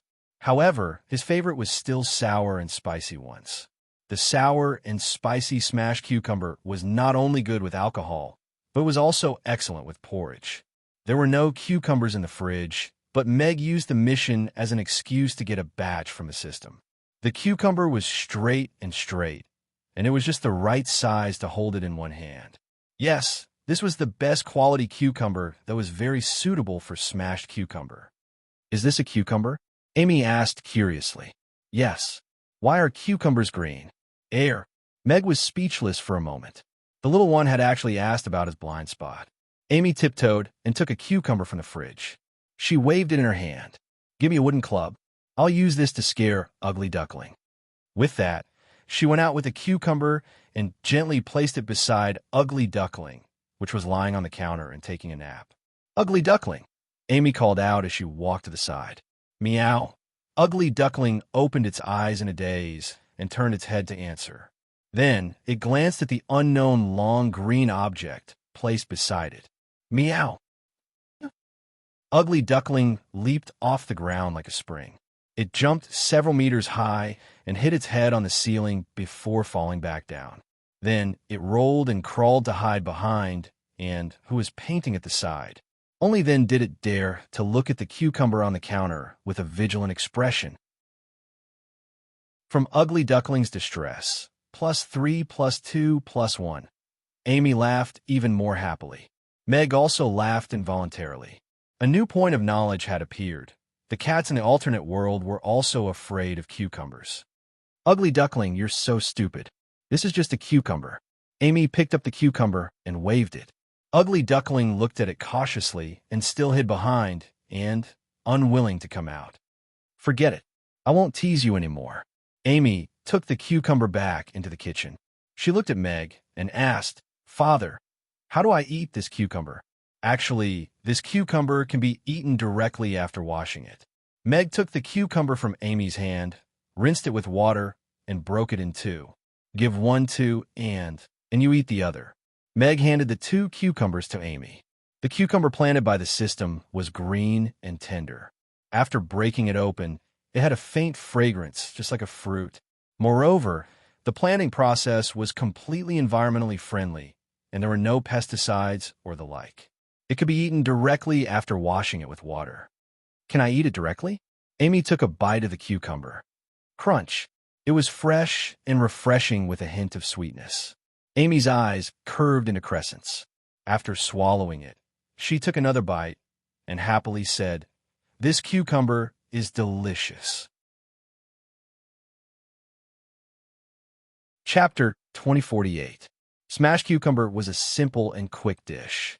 Everyone dared to say that they knew how to smash cucumbers, but not everyone's smashed cucumber could be called delicious. The cucumber was washed and placed on the chopping board without being peeled. The skin was the soul of the smashed cucumber. Of course, it would be the same if it was a pickled cucumber. Meg held the fathead fish in his hand and stood between his brows with a solemn expression. "Now!" Meg raised his hand and chopped the knife down like thunder. The moment the kitchen knife fell, he turned his wrist and changed from chopping to slapping. The moment before the knife fell on the chopping board, it suddenly slowed down and then lightly slapped the cucumber. Pa! Pa pa pa! The round cucumber was immediately flattened, and the juice splattered everywhere. Cucumber, I cracked. Looking at the smashed cucumber on the chopping board, Meg frowned slightly. Because of the excessive force, the internal structure of the cucumber was seriously damaged and pasted together, which was a little unsightly. Failed. Mag tossed the spoiled cucumber into a basin at the side and took out another cucumber. The key to smashing cucumber was the word smashing. This was a perfect combination of strength and skill, and the control of strength was very important. Smashing the cucumber would make it easier for the flavor to enter, and it would be more soulful than the finely cut cucumber slices. Smashing the cucumber, but not scattering it, and also not pasting the inside of the cucumber, which would lose its freshness. This made the step of smashing cucumbers very difficult and skillful. Meg carefully recalled his previous smashing action and tried to control his strength and the angle of the smashing before swinging the knife again. Pa-pa-pa, pa-pa-pa, pa-pa-pa. After a while, the basin on the side was filled with a pile of smashed cucumbers. Father, are these the cucumbers we're going to eat tonight? I think it's a little too much. Amy looked at Meg picking up another cucumber and couldn't help but ask curiously. Oh no, these are cucumbers that haven't been smashed properly. They can't be used to make smashed cucumbers. Meg shook his head. Then what are these cucumbers used for? Amy blinked her eyes and asked in confusion. They will be thrown away, Meg said. What a good cucumber. It will be a pity to throw it away. Amy picked up the bowl and walked away. As she chewed on the cucumber she had slapped, she said, Then leave these to me. I'll finish them all. Meg's words were not doubted at all. But this also confirmed his previous guess. Amy was really here for the food. Meg shook his head with a smile and continued to pat the cucumber in his hand. Pa, pa, pa. The force was neither light nor heavy. Every time the knife slammed down, it would cause the cucumber that came into contact with the back of the knife to crack just right. Large and small cracks covered the cucumber, but it still maintained enough restraint. Perfect. Meg looked at the cracked cucumbers on the chopping board and nodded with satisfaction. Then, he used a knife to cut them into small pieces. The cut cucumber naturally fell apart, and its size was just right. Fine cracks covered the inside and outside of the cucumber, but it still looked plump. Now that the cucumbers were ready, the next step was to prepare the sauce.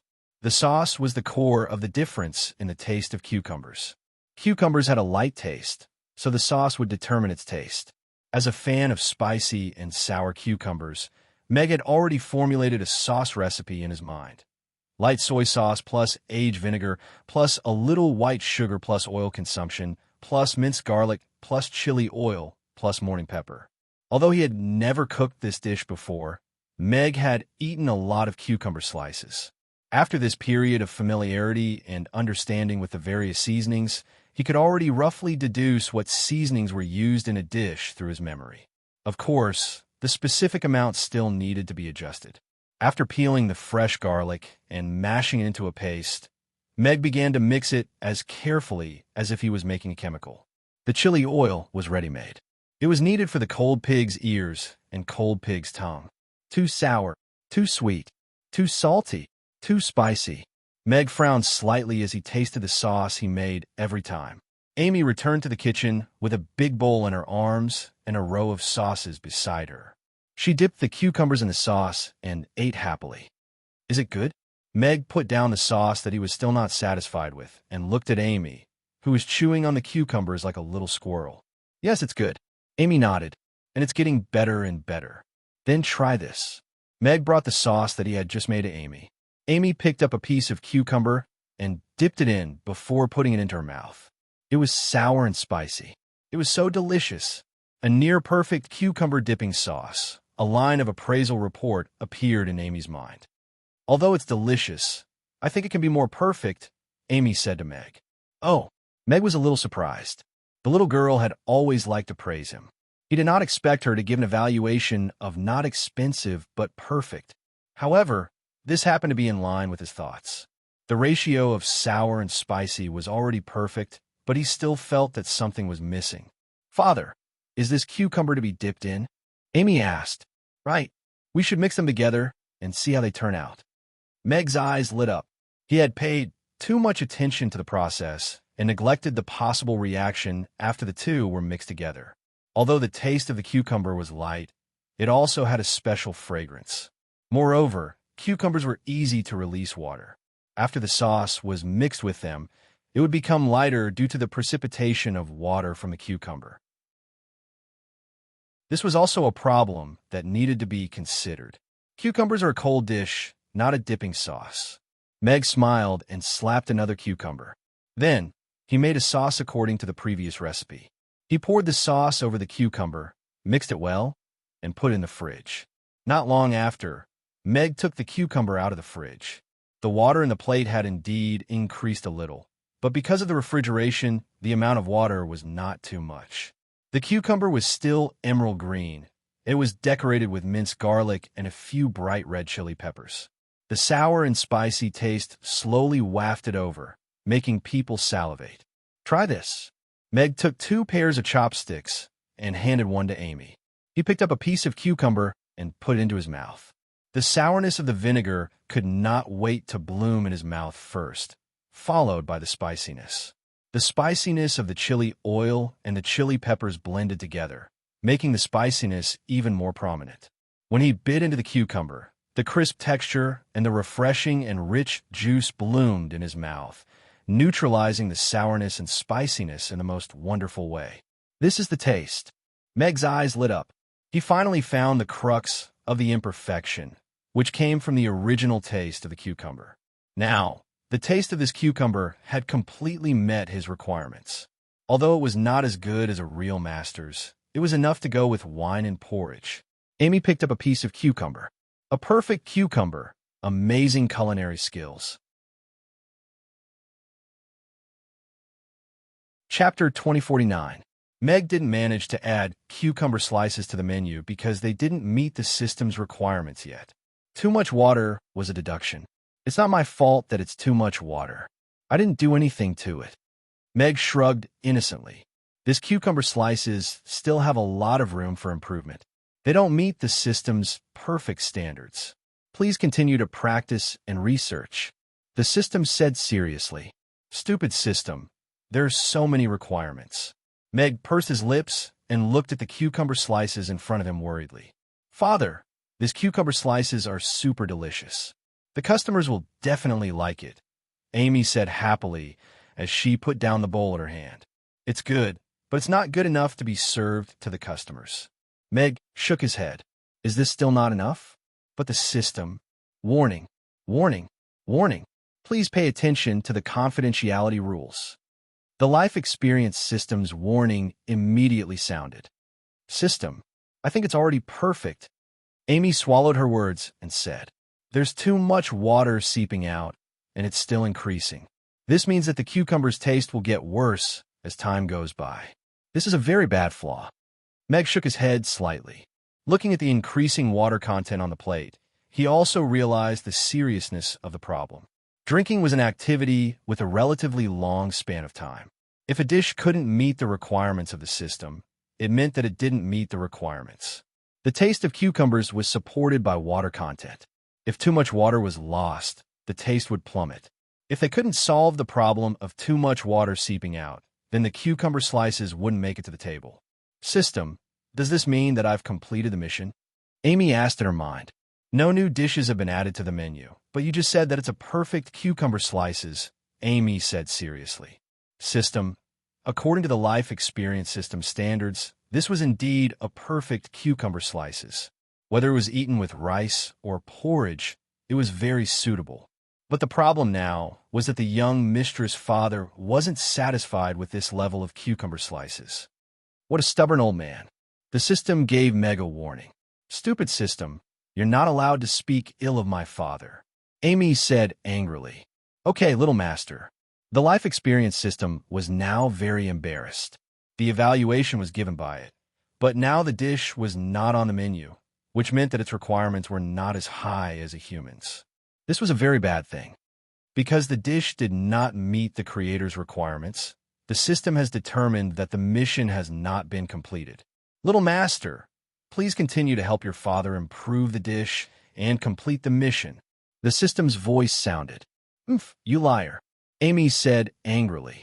"Adding vegetable oil in advance may reduce the amount of water that seeps out. Young master, you may be able to give us some hints in this regard," the system immediately suggested. Amy looked at the troubled Meg and suggested, "Father, why don't we try mixing the red oil with the cucumber first?" Meg was a little surprised by Amy's suggestion. He thought for a moment and nodded. "Then I'll try it." The formula was almost perfect, and Meg didn't have any particularly good ways to improve it for the time being. However, Amy's words reminded him that the timing of the different seasonings during the mixing process might have something to pay attention to. After patting a cucumber, Meg changed to a side cut and increased the area of the cut. Then he scooped a spoonful of red oil into the cucumber and let the red oil coat the cucumber perfectly. Only then did he pour in the prepared sauce. After putting the mixed cucumber into the fridge, the father and daughter waited quietly at the side. Not long after, Meg opened the fridge and took out the cucumber. "There's less water," Amy said in surprise. "Yes." Meg looked at the small amount of water on the plate, and his eyes lit up. "Try it." Meg picked up a piece of cucumber with his chopsticks and put it into his mouth. It was still sour and spicy, but the texture of the cucumber was crisper and more delicious. It was a pleasant surprise. A decent serving of cucumber with garlic sauce. It's on the menu. Ding! Congratulations to the host for completing the mission of creating a dish. 2 dishes with wine have been released. Please check and accept them. The system's voice sounded in Meg's mind. "Amy, you're awesome. We've successfully made a dish that goes well with alcohol," Mag said as he picked her up and spun her around in a joyful manner. If it weren't for Amy's reminder, he didn't know when he would have perfected this cucumber with garlic sauce. Joy for Meg +1 inch great. This cucumber is really delicious. Amy's face was also full of smiles. Ding dong. Congratulations to the young mistress for helping her father create a new dish with wine. Mission reward: a set of mini kitchen utensils. Side mission issued: attack on cucumber. Please teach the young mistress how to make cucumber with garlic sauce and experience real cooking. At the same time, Amy's life experience system issued the mission reward and a new mission. "You terrible system." Amy frowned. "System? I told you not to issue any more missions that require me to cook. Who are you thinking highly of? Who are you trying to make things difficult for?" Amy said seriously. "The life experience system exists to allow the young mistress to have a better life experience. There may be difficulties, but as long as you overcome them, everything will become the most beautiful scenery along the way," the system said. "Right now, you're the difficulty that I want to overcome the most." Amy pouted. "Be good, young mistress. The next mission reward will be even better. You might even get a gift bag of snacks." The system's tone became even gentler, and there was even a hint of flattery. "Really? Really? Okay then, I'll trust you one more time." Amy nodded slightly, then looked at Meg and said, "Father, can I learn this?" Meg looked at Amy's big blue eyes blinking cutely, and there was only one thought left in his mind: say yes. But in the end, reason prevailed over impulse, and he said rather rationally, "If you like it, I can make it for you. But want to learn." Amy reached out and grabbed Meg's 2 fingers, shook them lightly, and begged, "I also want to learn how to make a simple dish. That way, I can make it for everyone next time." Meg's heart melted at the little one's soft words. He forgot about the blackened fried rice and the mess in the kitchen, and agreed readily. Okay. Father will teach you how to make cucumber with garlic sauce." I knew Father was the best," Amy said happily, her little face full of smiles. Meg took out 2 cucumbers from the fridge, washed them, and put them on the chopping board. "Then let's start with cucumber with garlic sauce." Amy also took out a set of mini kitchen utensils, knives, and chopping boards. Chapter 2050. A hint of surprise appeared on Mag's face as he looked at the mini kitchenware that Amy had taken out. The kitchen utensils were about half the size of normal utensils. The shiny knives reflected a sharp, cold light under the light. If it weren't for the 304 stainless steel label, This would definitely be a set of exquisite kitchen utensils made by a master. This was a foreign world. It wasn't a world where one could buy a set of Yangjiang's 18 masters. Moreover, the 304 stainless steel label was too out of place. Wasn't it too eye-catching? System, have you made a deal with Amy in private? Meg asked in his mind.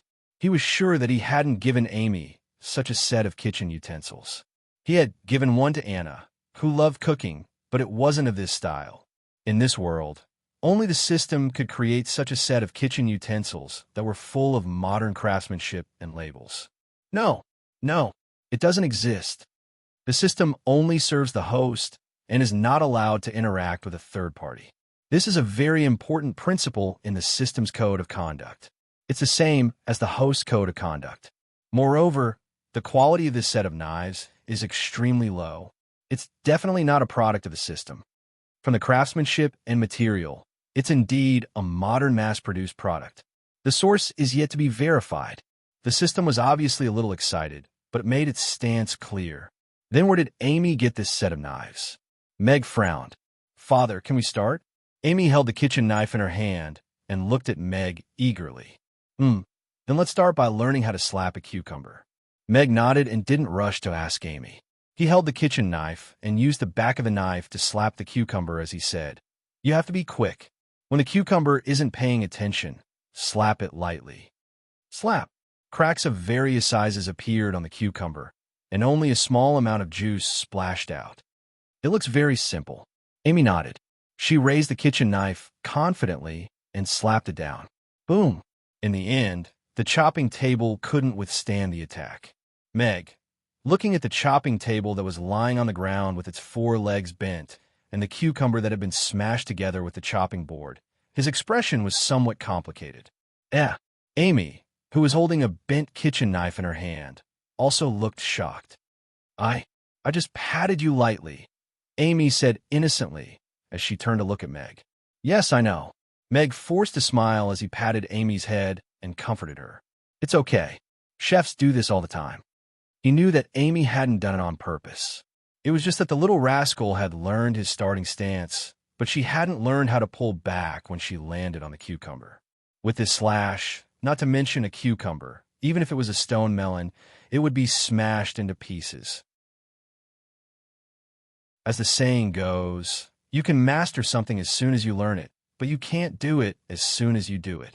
This knife seems to be broken too. Amy looked at the bent kitchen knife in her hand and was a little troubled.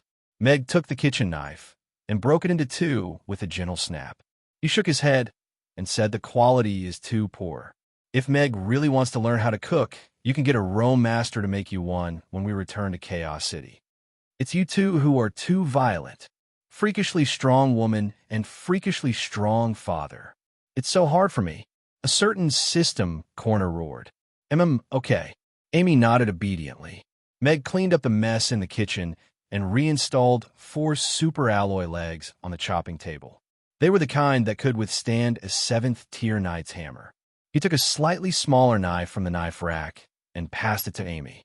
Meg looked at her and asked, But where did you get this set of knives, Amy? I don't remember giving you such a set of knives, and I didn't buy any when I went out. This is... Amy opened her mouth and then heard the system's urgent warning in her mind. She felt Meg's concerned gaze, and a troubled expression appeared on her face. Stupid system. Father said that I have to be an honest child. I can't lie, Amy said in her mind angrily. Little mistress, please calm down. As your system, I have to sternly warn you about the importance of keeping this a secret. Furthermore, the natives may not be able to understand a high-level existence like this system. Once it's exposed, they may cause terrible harm to Little Mistress. According to the system's handbook, there have been cases where the host was dissected for research after the system's existence was exposed, and there were also cases where the host was burned to death on the spot. Even if your family didn't hurt you, once outsiders find out, there may be rumors that you're being controlled by the devil in this fantasy world, and it may bring harm to your family. The system tried its best to persuade Amy.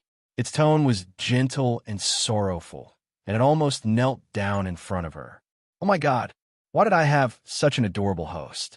Daddy Heavenly Axiom, I want to go home. Will it bring harm to Father and the others?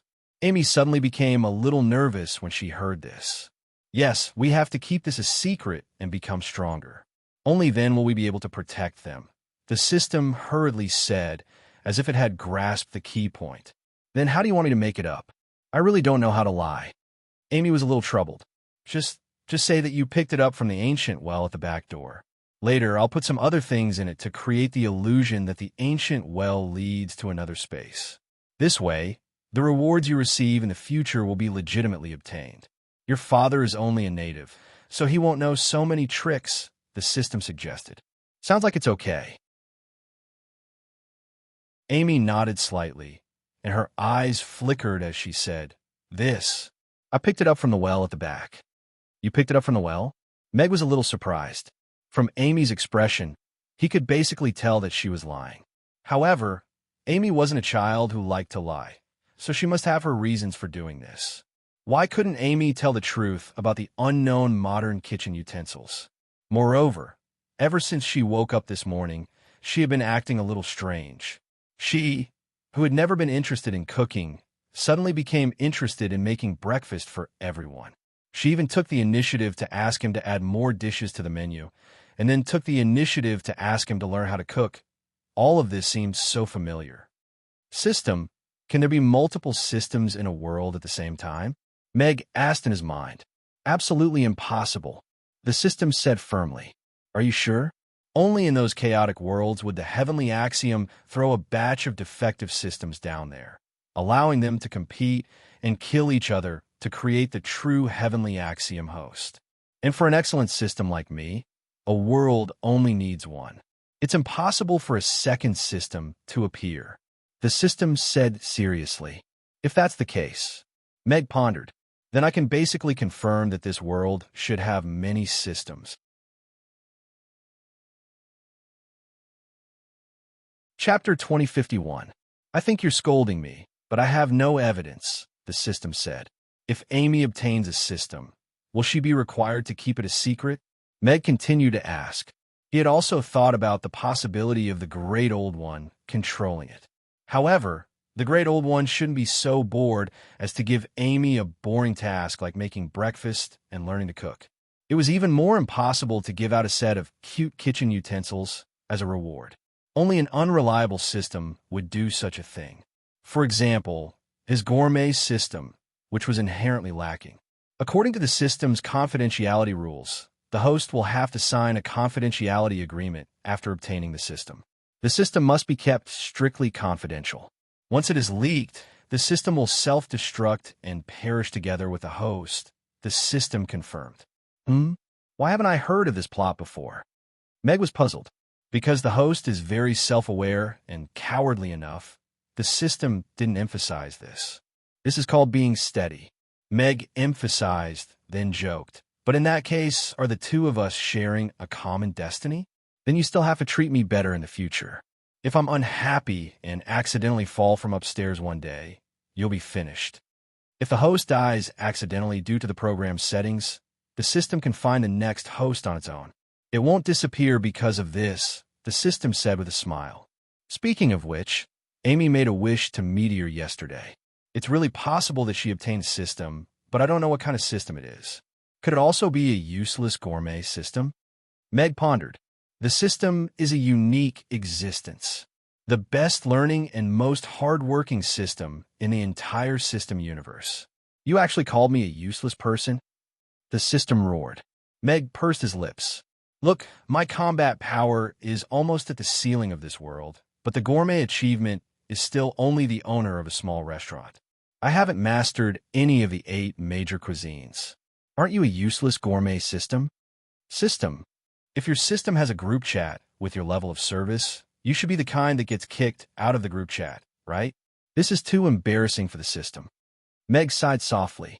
Say it again. Say it again. The system flew into a rage out of humiliation. Since you can't ask Xiaomi directly, why don't you ask in a group which colleague bound my daughter? According to the system's rules, there are also confidentiality rules between the systems. They are not allowed to disclose the host's information to each other. nor are they allowed to establish contact between the hosts. This will greatly destroy the balance of the world, the system said solemnly. I see. Meg frowned slightly. Obtaining the system is the host's greatest honor and opportunity.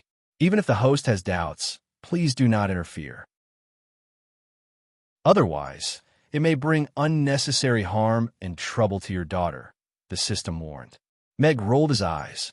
Haha, it's a great honor to be Amy's system. With Amy's talent and background, would she need such a trashy system? Other than wasting her time and energy by issuing some messy missions, what's the point? The system was silent.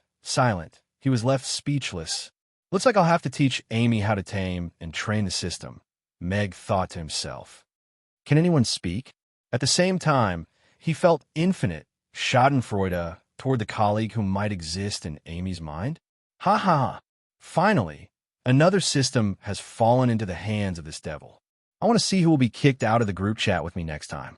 Meg ended his short conversation with the system and looked at Amy with a smile. I see. That's probably a wishing well. Let's go into the well later and see if there's anything else. Okay. Amy nodded happily. System, if you don't put a gift bag of snacks into the well, I won't be able to let this matter go, Amy said in her mind. The real-life experience system, teaching a little girl who had no talent in cooking, was practically a hell-level mission. After smashing 3 chopping tables and 3 ordinary kitchen knives, Limou smashed them into pieces. Amy finally took out a fathead fish and smashed out a relatively intact cucumber. Not bad. At least it's still edible. Meg looked at the crushed cucumber and finally revealed a fatherly smile. As expected, it's super easy. Amy also smiled. Meg stumbled and almost fell down.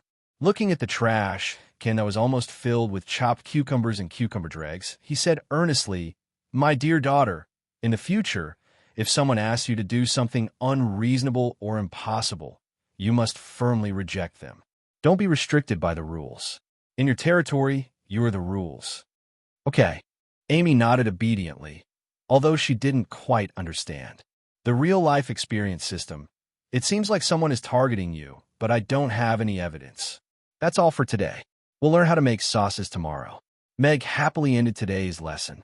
It was a system mission, so it was fine as long as he could deal with it. As for whether the cucumbers met the requirements or not, it wasn't for the host's father to consider. The host and the system were equal. In this way, he was the system's father. See, this logic was perfect. Let's go and see if there's anything in the well. If there's nothing good, I'll fill the well. Meg took off his apron and led Amy to the backyard. There was an old well in the backyard of the tavern, but no one had plowed it for many years, so it didn't produce any water. A few days ago, when Meg was doing his morning exercise in the backyard, he peeked inside. There were only some withered leaves and no space-time tunnel. The system just wanted to find a reasonable source for Amy's reward. Amy jogged to the well and tiptoed to look inside. She said in surprise, Father, look, there's really a package inside. Meg peeked inside. There really was a box, and there were 2 big golden words written on it. Snacks gift pack. System forum. Help host. Beginner system online help. What if I'm threatened by Little Master on the first day of binding? Urgent. Reply. The strongest strategy system. Little Master? As soon as he opens his mouth, I know he's an old bootlicker. How embarrassing. Battle God system. What if the host doesn't listen? He'll be obedient after a beating. Now I call him Godan. Bootlicker system. What can I do? Of course I spoil her. She's the host I chose, so I have to spoil her to the heavens. Anyway, my master is calling me again. Cooking God system. I can't spoil him. I have to discipline him. My host has been taught well by me. Now she calls me daddy every day. Many systems replied to the cooking God system. Hate, leave the group. Boasting again? Chapter 2052. Meg waved at the well, and the gift bag of snacks flew up. He grabbed it and placed it on the empty ground beside him. It's really a gift bag of snacks, Amy exclaimed in surprise. Meg heaved a silent sigh on behalf of the system. Judging from its tone and words, it was clear that the system was acting on its own. However, Meg could not ignore the performance that it was supposed to perform.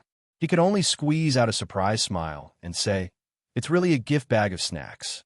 "Ha, humans are indeed repeaters," a certain real-life experience system said with a sneer. Amy opened the gift bag.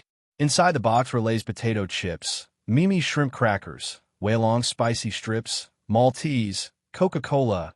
Meg raised his eyebrows slightly. He wondered if the system had found a random convenience store on Earth to pack these snacks.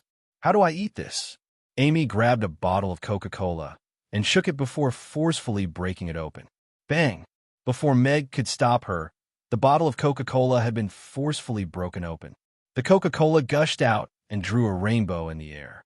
Amy's hand trembled, and the half-full bottle of Coca-Cola fell to the ground. Fortunately, Meg caught it in time. He smiled and wiped the Coca-Cola off Amy's hand with a handkerchief. "This is Coca-Cola, and it's also a Coca-Cola. You can't shake it before drinking it. Otherwise, the Coca-Cola will gush out." "A drink that will make me happy?" Amy asked in surprise. "You'll know when you try it." Amy picked up the Coca-Cola, tilted her head back, and took a few big gulps. Burp. Amy put down the bottle and let out a long burp. Then she flashed a bright smile at Meg. "It really does make me happy. This is really a good well. It's just like a wishing well," Amy said happily as she covered the Coca-Cola.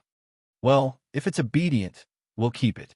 If it's not obedient, we'll bury it," Meg said with a smile. All right." Amy picked up the bag of snacks that was bigger than her and slung it over her shoulder as she said, "I'm going to share these snacks with Big Sister, and that way, I'll be twice as happy." The two little ones happily shared their snacks. Meg could occasionally enjoy 1 or 2 Melissa brand elixirs, but he was thinking about the problem of Amy's system. From the looks of it, this system shouldn't be the kind of system that had a deep grudge, nor was it some perverted choice system. It definitely wasn't the kind of system that would court death so easily. It allowed Amy to make breakfast, create new dishes together, and learn how to cook. It seemed more like an experiential system. If that was the case, Mag would feel a little more at ease. It was a good thing for children to experience more life. They would be able to understand the sufferings of the world and know where the food on their plates came from. As a human, it was better to have a firm footing on the ground. If he was as arrogant as he was in his previous life, it would be easy for others to be jealous of him. Of course, if those chefs who had cursed him to this world saw his current state of being a winner in life, what kind of expression would they have? Like this? Or like this? "System, why don't you send a little picture of me with my wife in my arms and my adorable child by my side, slashing my enemies with my flying sword?" Meg said in his heart. Does the host want to receive the transmigration package again? A bunch of narrow-minded people. Meg pursed his lips and gave up. Life was so wonderful now. He didn't want to transmigrate again, even if he had to go back to Earth. "Chief Editor, the distributor in Chaos City wants us to print an additional 100,000 copies." An editor said in a trembling voice as he barged into Garland's office excitedly. "What?" Garland, who was working at his desk, looked up at the editor in shock. 100,000 copies. The order from Chaos City. The advance payment has already been sent. The editor confirmed and presented a copy of the order form. Garland looked at the order form thrice, still in disbelief. How can a single market in Chaos City be so popular? The Whole Foods in America plan had been running for years. Even the Demon Islands could buy Whole Foods and America's latest periodical. However, Whole Foods and America's influence was mainly concentrated in the Roth Empire. The combined sales of the periodical in other regions was only 1/5 of that in the Roth Empire. Chaos City was considered a good market, with sales of 3,000 to 5,000 copies in a single issue. After the launch of this periodical, 5,000 copies had already been distributed to the distributors in Chaos City. He didn't expect him to place an order for 100,000 copies. "I heard that our new periodical is hard to come by in Chaos City.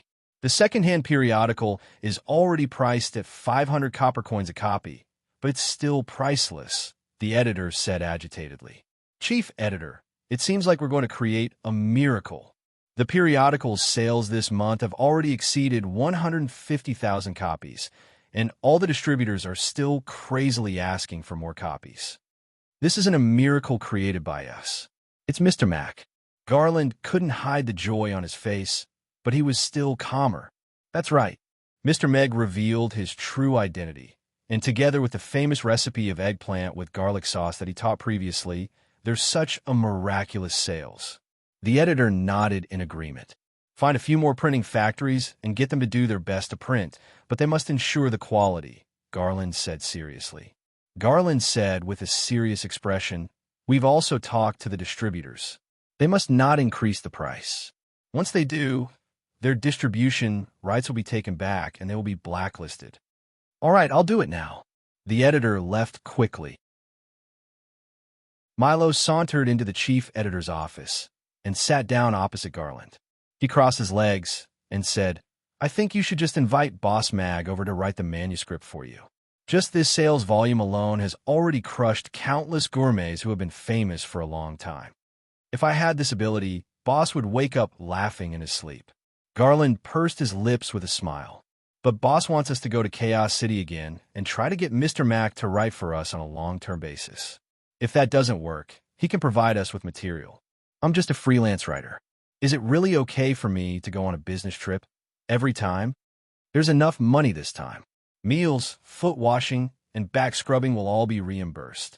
All right, even if it's a dragon's lair or a tiger's den, I'll go with you. Mr. Mac's literary talent is really not bad. The rhetoric isn't fancy, but it's just right. It's less greasy. It's simple and easy to understand. Even I, who have never cooked before, feel like I can do it after reading it, Vanessa said with a smile as she sat in the horse-drawn carriage and flipped through the magazine in her hand. Chapter 2053. The Titan Tavern was still open for business at 6 o'clock. When Meg opened the door, there were already over 100 people outside. However, most of them were not attracted by the aroma of the wine, but by Amy, who was sitting on a stool with ugly duckling in her arms. You accomplished nothing when you were young. Sometimes you felt sorry for yourself, and sometimes you were depressed. Sometimes you clenched your teeth and worked hard, but your life never improved. You were in pain until you were 30 years old, the fortune teller said. Zhang Sin asked excitedly, what about after 30 years old? The fortune teller closed his eyes and said calmly, after 30 years old, you'll get used to it. Amy said with her eyes closed, looking charmingly naive. I'm dying of laughter. Although it's funny, why do I feel like I've been enlightened? Stop laughing. This master is talking about you.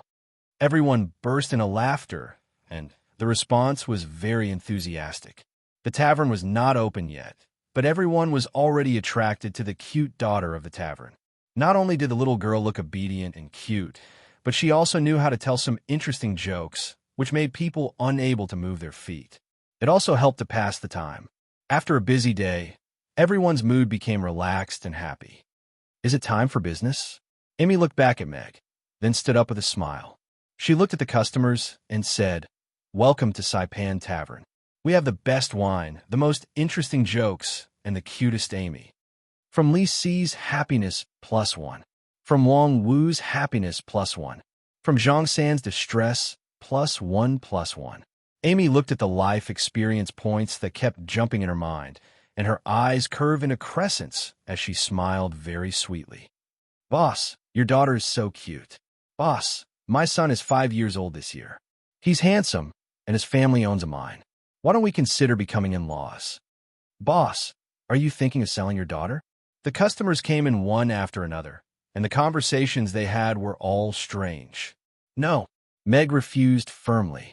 Father, are there more guests? Amy asked with a smile as she approached Meg. Yes, Amy has attracted more customers for the restaurant. Meg smiled and patted Amy's head. The little girl was working very hard. Little cutie, I want to hear another joke from you, Vanessa said expectantly as she walked up and stared at Amy with her beautiful eyes. Earlier, she had been listening in the carriage for quite a while. She laughed so hard that tears came out of her eyes. She hadn't laughed so happily in a long time. She didn't expect to be amused by a 4-year-old girl today.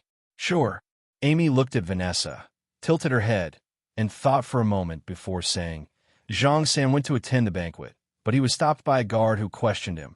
What's that bulging thing on your waist? Take it out. Zhang San lifted his clothes angrily and roared. It's meat. It was meat. I grew my flesh on my own.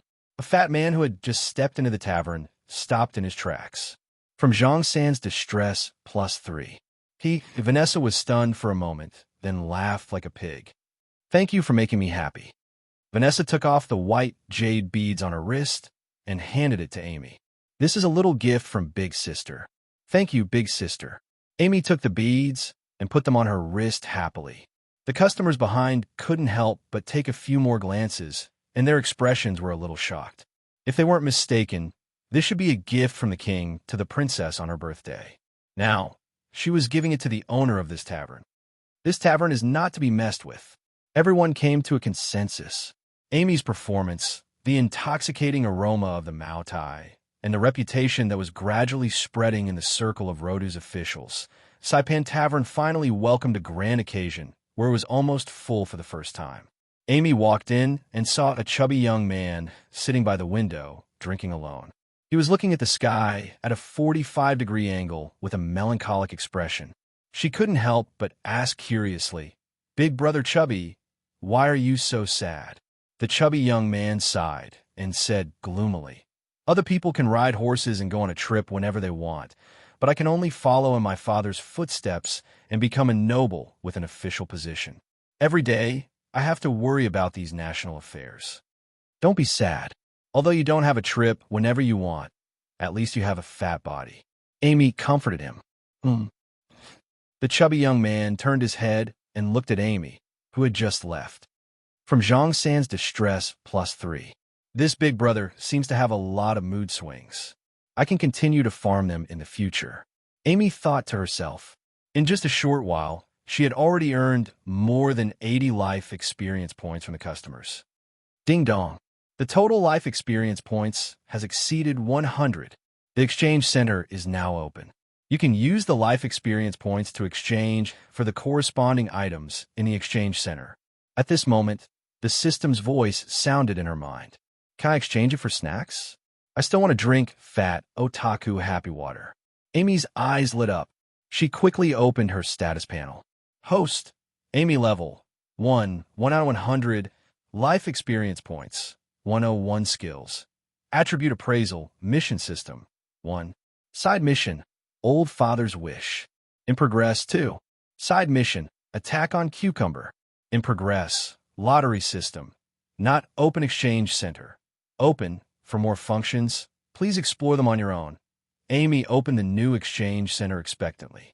He jumped to another glittering interface. Elementary Iron Sword. 50 experience points. Click to exchange. Elementary Wand. 100 experience points. Click to exchange. Forbidden Fireball Spell.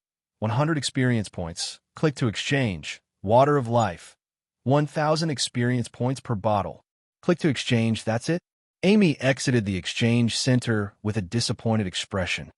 Elementary Wand is a must-have weapon for elementary magicians. The Fireball spell is a powerful spell that's easy to learn. As long as you work hard to earn life experience points, you can obtain. The system enthusiastically promoted. Come on, there's not even any water of life. One unattractive reward. I don't want to play anymore. Go ahead and try it yourself. Amy sat down on the chair behind the counter and interrupted the system with interest. Then, she picked up the water of life and took a sip. This was what Irina brought home the day before yesterday. It was her drinking water recently. System, the script he received wasn't like this, was it? How could the host, who was still in the beginner's village, drink water of life and look down on his reward pool so much? I'll give you one last chance. If I still don't see any water of life when I open the exchange center next time, then I won't play with you anymore. It's boring, Amy said. System forum, beginner system help post. What should I do if the host starts off too strong? Beginner items don't match. The system was confused. End of chapter. Chapter 2054. At 11 p.m., business ended. Meg closed the tavern's door and heaved a sigh of relief. The tavern had served over 180 customers tonight, and the turnover had exceeded 100,000 copper coins for the first time. As most of the money was collected by Amy, Meg lost the chance to hide his secret stash. "Father, this bracelet can even glow in the dark," Amy said happily as she came out from under the table and waved the bracelet in her hand. "It's a very valuable item," Meg said with a smile. Only Vanessa would give away the luminous pearl bracelet so casually. "But where's Mother? She hasn't come back today?" Amy asked as she put her hands down. "She went back to Chaos City. Maybe she has something to settle." Meg was not very worried about Irina. With Ozzy around, it would not be difficult for her to break through even if something unexpected happened. After all, Chaos City was their main base, so there would not be any big changes. "Let's go. It's getting late. We should go upstairs to wash up and sleep." Meg held Amy's little hand and walked towards the stairs. A series of light footsteps could be heard, and appeared at the top of the stairs with a sketchbook in her arms. "And what's the matter?" Meg asked with a smile as he stopped in his tracks, and passed the sketchbook in her arms to Meg. Meg took the sketchbook. The cover was a pretty and adorable mermaid sitting on a reef, and the background was the rippling sea. The most eye-catching thing was the bowl of red braised pork in the mermaid's hands. It was instantly soul-stirred, wasn't it?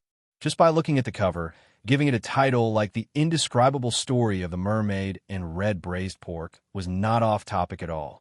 Compared to an innocent and adorable mermaid, a bowl of red braised pork was more interesting.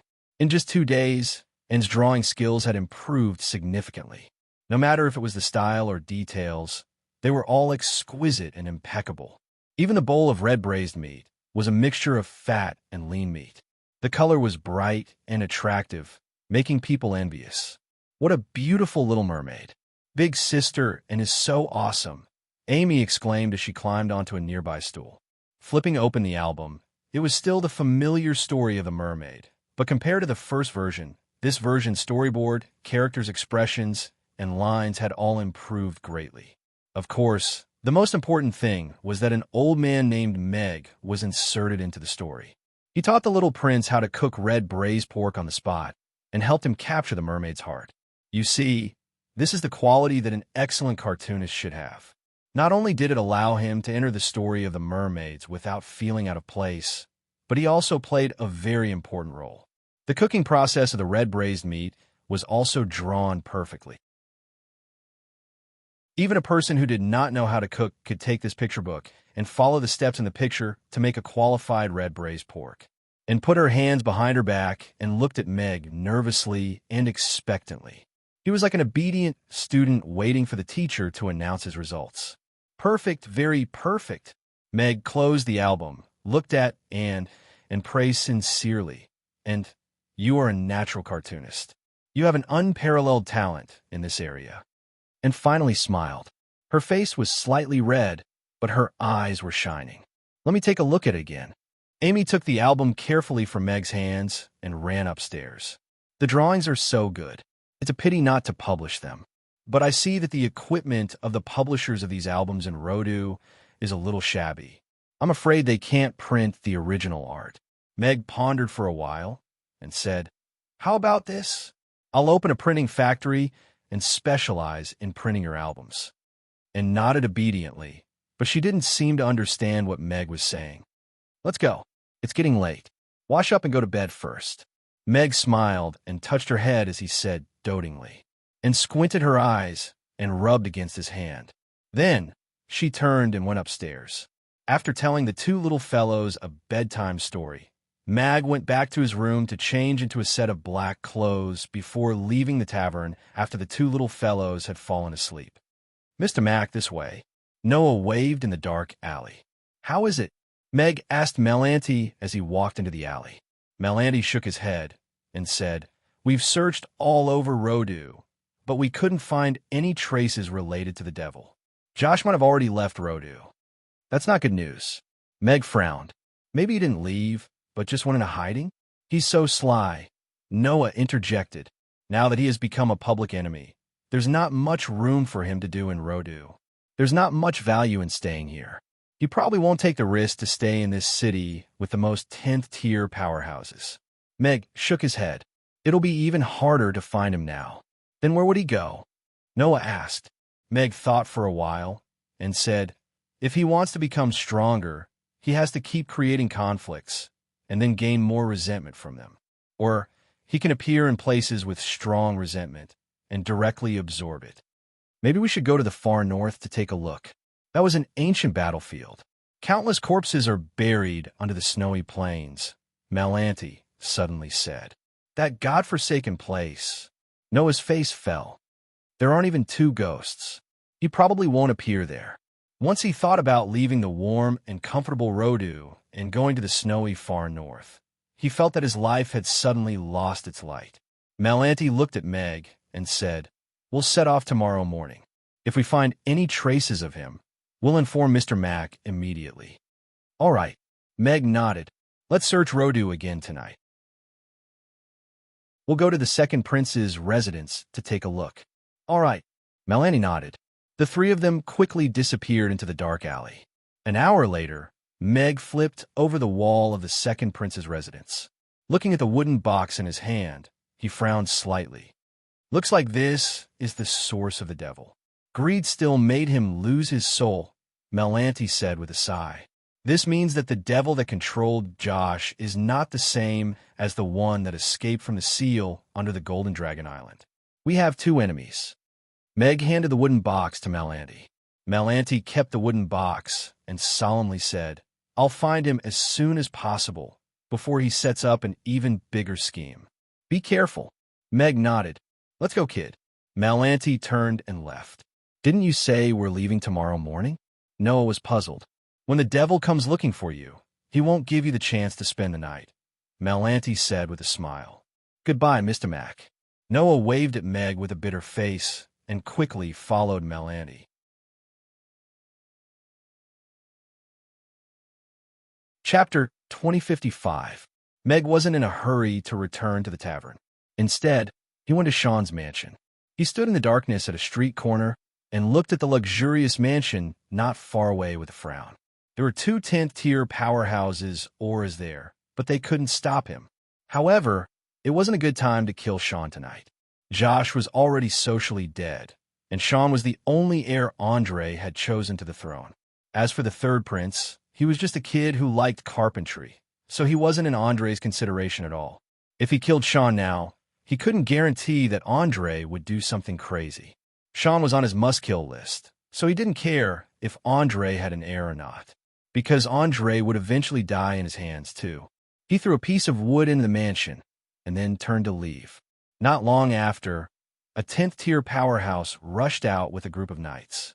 They searched around, but returned without finding anything. In the study, Sean looked at the stone with a terrifying demon carved on it that his subordinate presented to him. His face was a little pale. Sean retracted his gaze and ordered, "Send it to the palace tomorrow morning and report this to Royal Father." Everyone left, and Sean's expression gradually calmed down. He mumbled to himself, "Good for you, Josh. You can't even protect yourself, yet you still remember to threaten me. I hope you can hide better and not let my men find you." Chaos City. At the big square in front of the textile factory in the north of the city, Irina stood on the stage and loudly said, "Political power comes from the barrel of a gun. This is an eternal truth. We have to abandon our illusions and prepare for the final battle with the diehards led by Helena. We have to completely liberate the Wind Forest, rescue our comrades from the fire and water, and rebuild the Wind Forest. Down with Helena. Rebuild the Wind Forest." The tens of thousands of elves in the square cheered at the same time. His eyes were glowing. That was his yearning for freedom. "I will select an elite knight elven troop from among you. I hope to give Helena a heavy blow, but I don't want you to suffer unnecessary casualties because of this. From today onwards, Ashley will be in charge of this. It's voluntary, so I hope everyone can actively participate," Irina continued. The audience cheered again. Irina nodded slightly at Ashley, who was standing at the side, and then walked down the high platform. After this mobilization, it's equivalent to declaring war on the Wind Forest again. Have our people in the wind forest been arranged in place? Irina returned to her office and asked Ashley, who had followed her in. Yes, the personnel have been arranged. Ashley nodded. During this period of time, the internal division within the wind forest has given us many opportunities, and we have also obtained the support of many experts. Princess, there's one more thing. Ashley looked at Irina with a hesitant expression. Speak. What our clansmen are most concerned about is actually Her Majesty the Queen's attitude. I wonder if you're still able to communicate with Her Majesty the Queen, Ashley said. Irina shook her head. I can't contact the Queen either, but this matter concerns the fate of the elven race and the future of all of us. The Queen's attitude isn't important. What's important is what we really think. Ashley's gaze gradually became clear. She nodded solemnly and said, I will pass on this message to my clansmen. Meg returned to the tavern. After washing up, he didn't rush to sleep. Instead, he went to the study. According to his understanding, the most advanced printing factory on the Norland continent used engraving printing. Hence, the picture albums were mainly in black and white. Of course, there were also some high-end picture albums that were hand-drawn, and the colors would be more vibrant and rich. However, the price of such picture albums was very high, and they were usually custom-made. For example, some rich people like to look at picture albums with colors, and they might order a hand-drawn picture album from an artist. If that exquisite picture album of his hadn't flown away, it should be able to sell for a very good price with a classic plot and exquisite illustrations. Thinking of this, he couldn't help but glance in the direction of the Titan Tavern. The Titan Tavern had just closed for the day.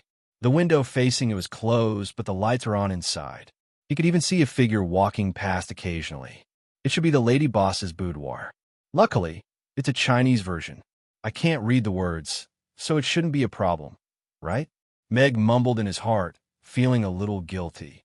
Retracting his thoughts, Meg thought seriously about the manufacturing plan for the printing machine. He had a blueprint for the color printing machine in his mind.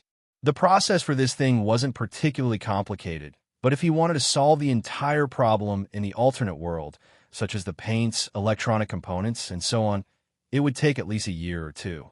The steam locomotive was only able to be launched so quickly because the Hill had invested a lot of money and allocated a lot of manpower and resources.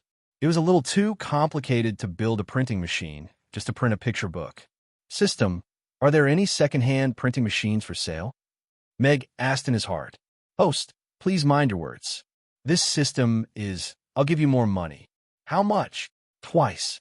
No matter how much you add, as a god of cookery system, this system will never buy or sell second-hand printing machines, the system said sternly. Then forget it. You're not the only system. I'll find Amy's system tomorrow and get one for free, Meg said leisurely as he pursed his lips. System. The next morning, Meg woke up half an hour earlier than usual. It wasn't that he was more diligent, but he was worried that Amy's stupid system would give her another breakfast of love mission. Of course, there was another reason. He wanted to make a different breakfast of love for Amy and Anne. He took out the dough that he had kneaded in advance last night from the fridge. After setting the temperature, it was now in the perfect state of fermentation. The dough was pressed onto the chopping board and ravished. Meg's two hands went deep and easy, and it kept changing shape in his hands. It had been 2 days since he learned to make soup dumplings. Meg wasn't in a hurry to show them. Red oil wontons had become Amy's breakfast standard for the past 2 days, so he wanted to give them a different flavor today. After rolling the dough, Meg took out the meat jelly that he had cooked last night from the fridge. Meat jelly was a thick soup made from pig skin. It was the state it would take after it was frozen in the fridge. This was the difference between soup dumplings and normal dumplings. It was also the soul of soup dumplings. Before he learned how to make soup dumplings, Meg had always thought that the juice in the soup dumplings was injected with a syringe. In addition to the minced meat, half of the stuffing was also filled with fresh crab meat and crab roe. Crab roe soup dumplings were a delicacy that was hard to resist. The crab meat and crab roe were stir-fried in a wok with spices to get crab oil. Then, they were mixed together with the stuffing. Before he even started to make the dumplings, the spices were already making him salivate.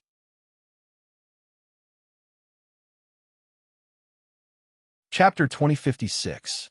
It smells so good. What delicious food did my father make this time?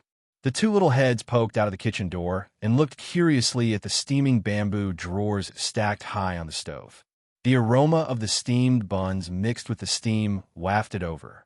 Meg looked back at the two little guys and said with a smile, "Are you done washing up? If not, go upstairs and wash up first. You'll be able to eat steaming hot soup dumplings when you come down." "Father, what are soup dumplings?" Amy asked curiously, unable to move her feet. "You'll know in a while." Meg kept them in suspense.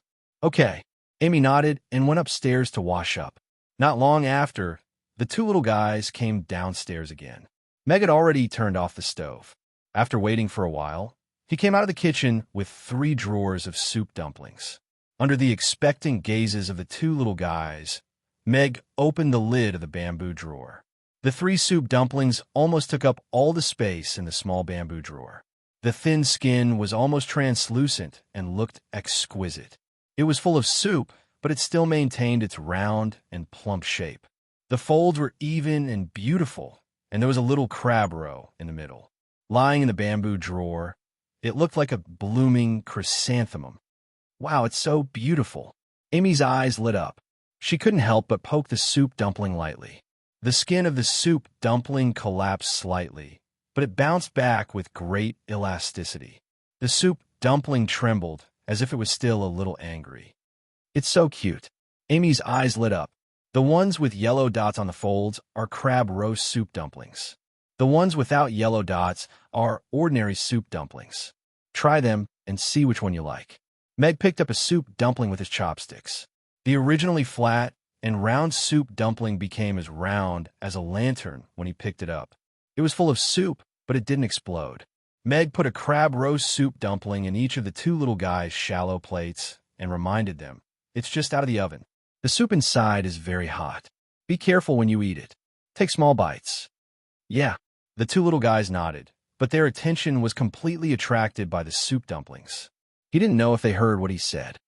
"Play, play, play."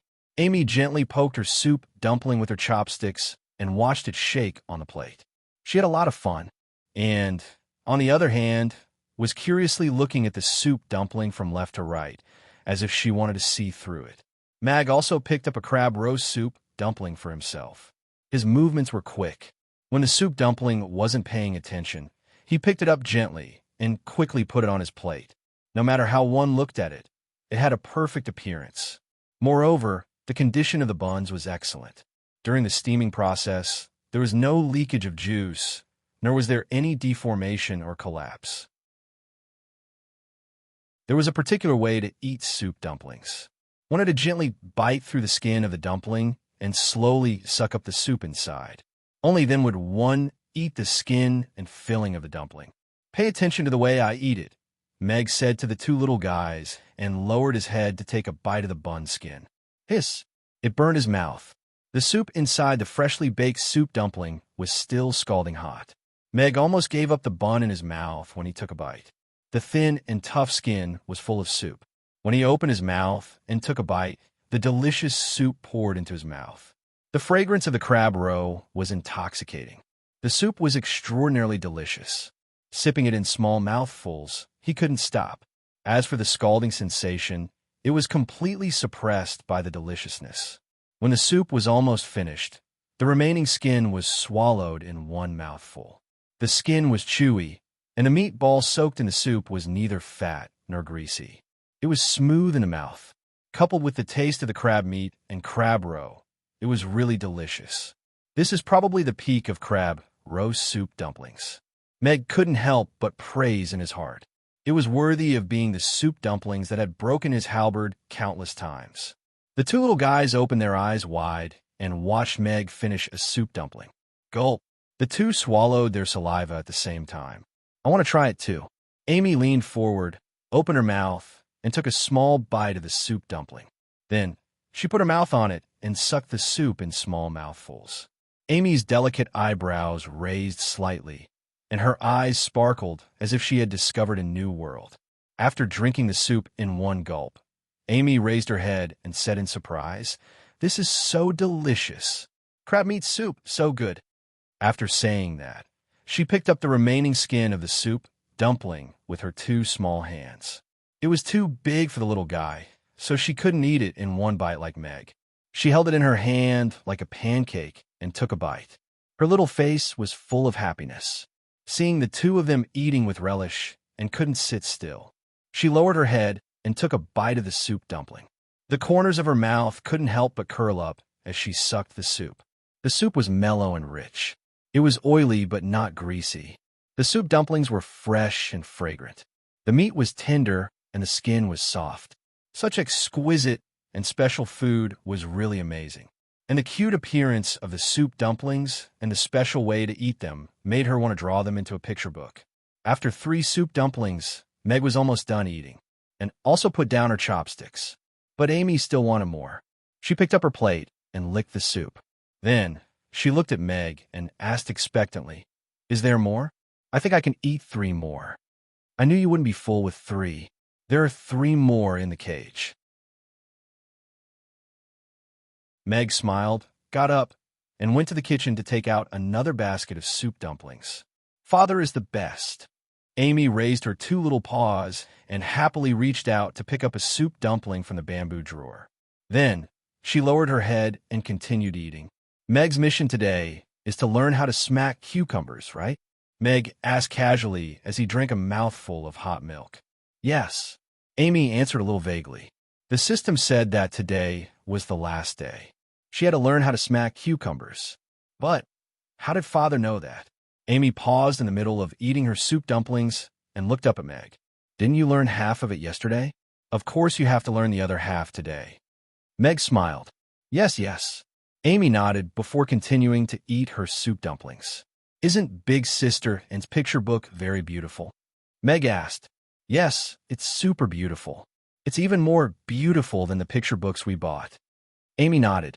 "Then shouldn't we print it so that more people can see such beautiful picture books?" Meg asked with a smile. "Yes, that way, more people will be able to experience happiness." Amy nodded in agreement. Meg heaved a faint sigh and said, "But the printing shops in Rodu can only print black and white picture books. If we make and draw the same picture book every day, it'll be a waste of her talent and tiring.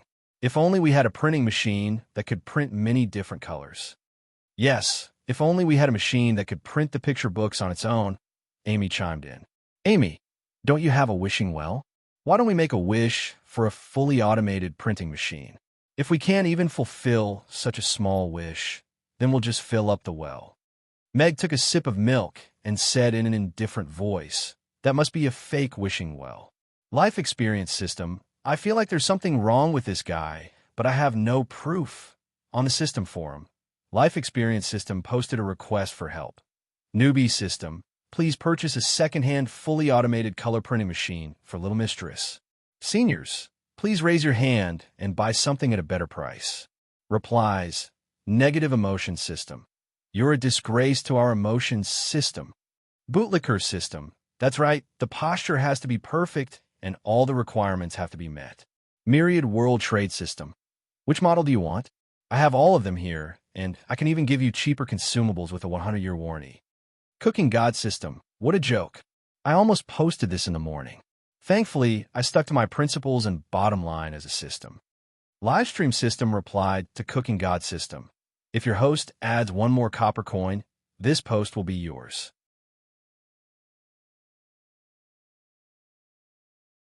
Chapter 2057. System, I want a fully automatic printing press. If you don't have one, then I won't do missions anymore. After filling her stomach with milk, Amy asked the system.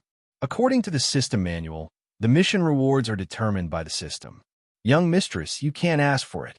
The real-life experience system decided to struggle a little. "Then do you think it's appropriate to give me a fireball?" Amy asked with a frown as she played with the small fire dragon in her palm. System, if he had posted too many requests for help recently and was restricted by the moderators, he would definitely go to the system forum and post another request for help. "Of course, if you can help me level up, then I'll consider not getting a printing press," Amy added. "Young mistress, please work hard to complete the mission. The mission to learn how to slap cucumbers has been confirmed. One fully automatic printing press. The system quickly said. The requirement to level up was too much. In comparison, a second-hand printing press was nothing. Can't help it. My host is still a baby. The system comforted itself, but the more it thought, the angrier it got. I'm still a baby. Amy ran into the kitchen from the back door and looked at Meg happily. Father, I've already made a wish to the wishing well. It said it would give us the printing press. That's great. Meg was all smiles. He had saved tens of thousands of copper coins. Thinking about it this way, the system was still quite useful. The god of cooking system. Brother system, you're really pitiful. Come, let's continue learning how to slap cucumbers. We learned how to slap cucumbers yesterday. Today, we just need to learn how to make the sauce. Meg brought Amy into the kitchen. Making the sauce didn't require any control of strength, nor did it require any culinary talent. There was a fixed amount of each seasoning. Amy was a smart child, so she picked it up very quickly. A portion of cucumbers that were smashed beyond recognition and a bowl of sauce that was not too bad was mixed together. After mixing the two together and putting them into the fridge, a portion of slightly ugly smashed cucumbers was ready. A barely formed slapped cucumber. Ding dong. Young mistress, congratulations on completing the tack on cucumber mission. Reward obtained. A second-hand, fully automated printing press from Nebula M78. The reward can be given out at any time. Because the reward item is too large, it cannot be placed in the well. Young master, you can choose the location to give it out. The system's voice rang out in Amy's mind. Is that so? Amy looked up at Meg and said, Father, the wishing well said that the printing press is too big and can't fit in the well. Where should we put it? Meg, life experience system. Oh my God. I split open. The awkward silence lasted for 3 seconds before Meg smiled and said, Then let him put it in the house next door. That's also our house. Okay. Amy nodded. Smile and live on. The real-life experience system comforted itself in its heart, and then distributed the second-hand printing machine that it had spent half a day haggling over. This second-hand nuclear-powered printing press had been in the warehouse of the multiverse system M78 for many years, so it was given the price of scrap metal. Of course, dozens of tons of scrap metal was still quite expensive. But what else could it do? If it couldn't be moved, young master would ask it to provide a power station and a substation. It would really have no place to cry. That's right. Although this was a fantasy world, there was electricity in this house. This was a loss. The real-life experience system's otherworldly experience rating was 10086. It tastes great. Amy made it well. Meg tasted the cucumber with garlic sauce made by Amy. Although it looked a little terrible, the taste was still okay.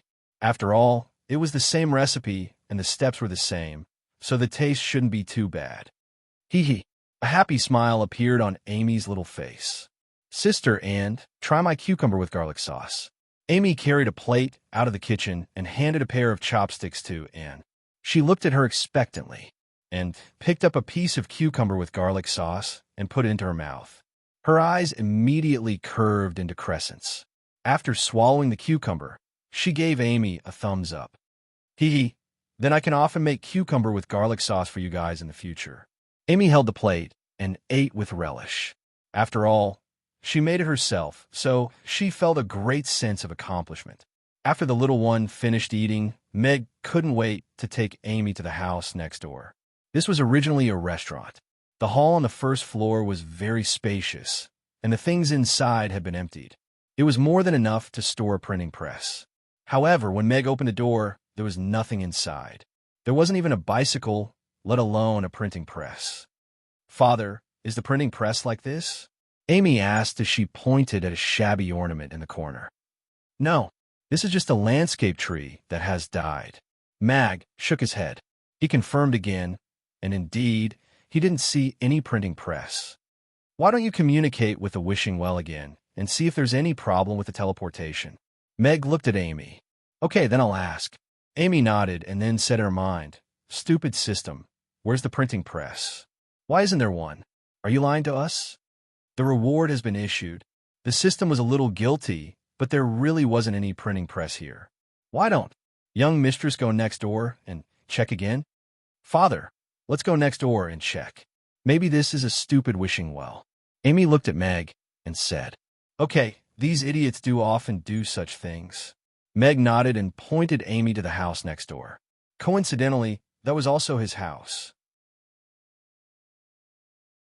The God of Cooking system, the Life Experience system. Sure enough, Meg saw the printing press in the house next door. An M78 Nebula's Big Mac. Its huge 5-meter-tall body almost broke through the ceiling. When Meg saw the nuclear power symbol on the side, he was so shocked that his mouth opened wide, and he was speechless for a long time. What the fuck? Ultraman Planet was indeed different. Even nuclear power could be used on a printing press. Was it going to be printed until the end of time? Meg walked around the Big Mac that took up almost 50 square meters and then picked up a manual in the corner. As an outstanding graduate of mechanical design, it was not a problem for him to read the manual. Father, what's this red button? Amy's voice came from his side. Meg looked over and said calmly, Oh, that's a self-destruct button. Can I press it? Amy asked. If Meg presses this button, this street will be gone, Meg said with a smile. This was still a conservative way of saying it.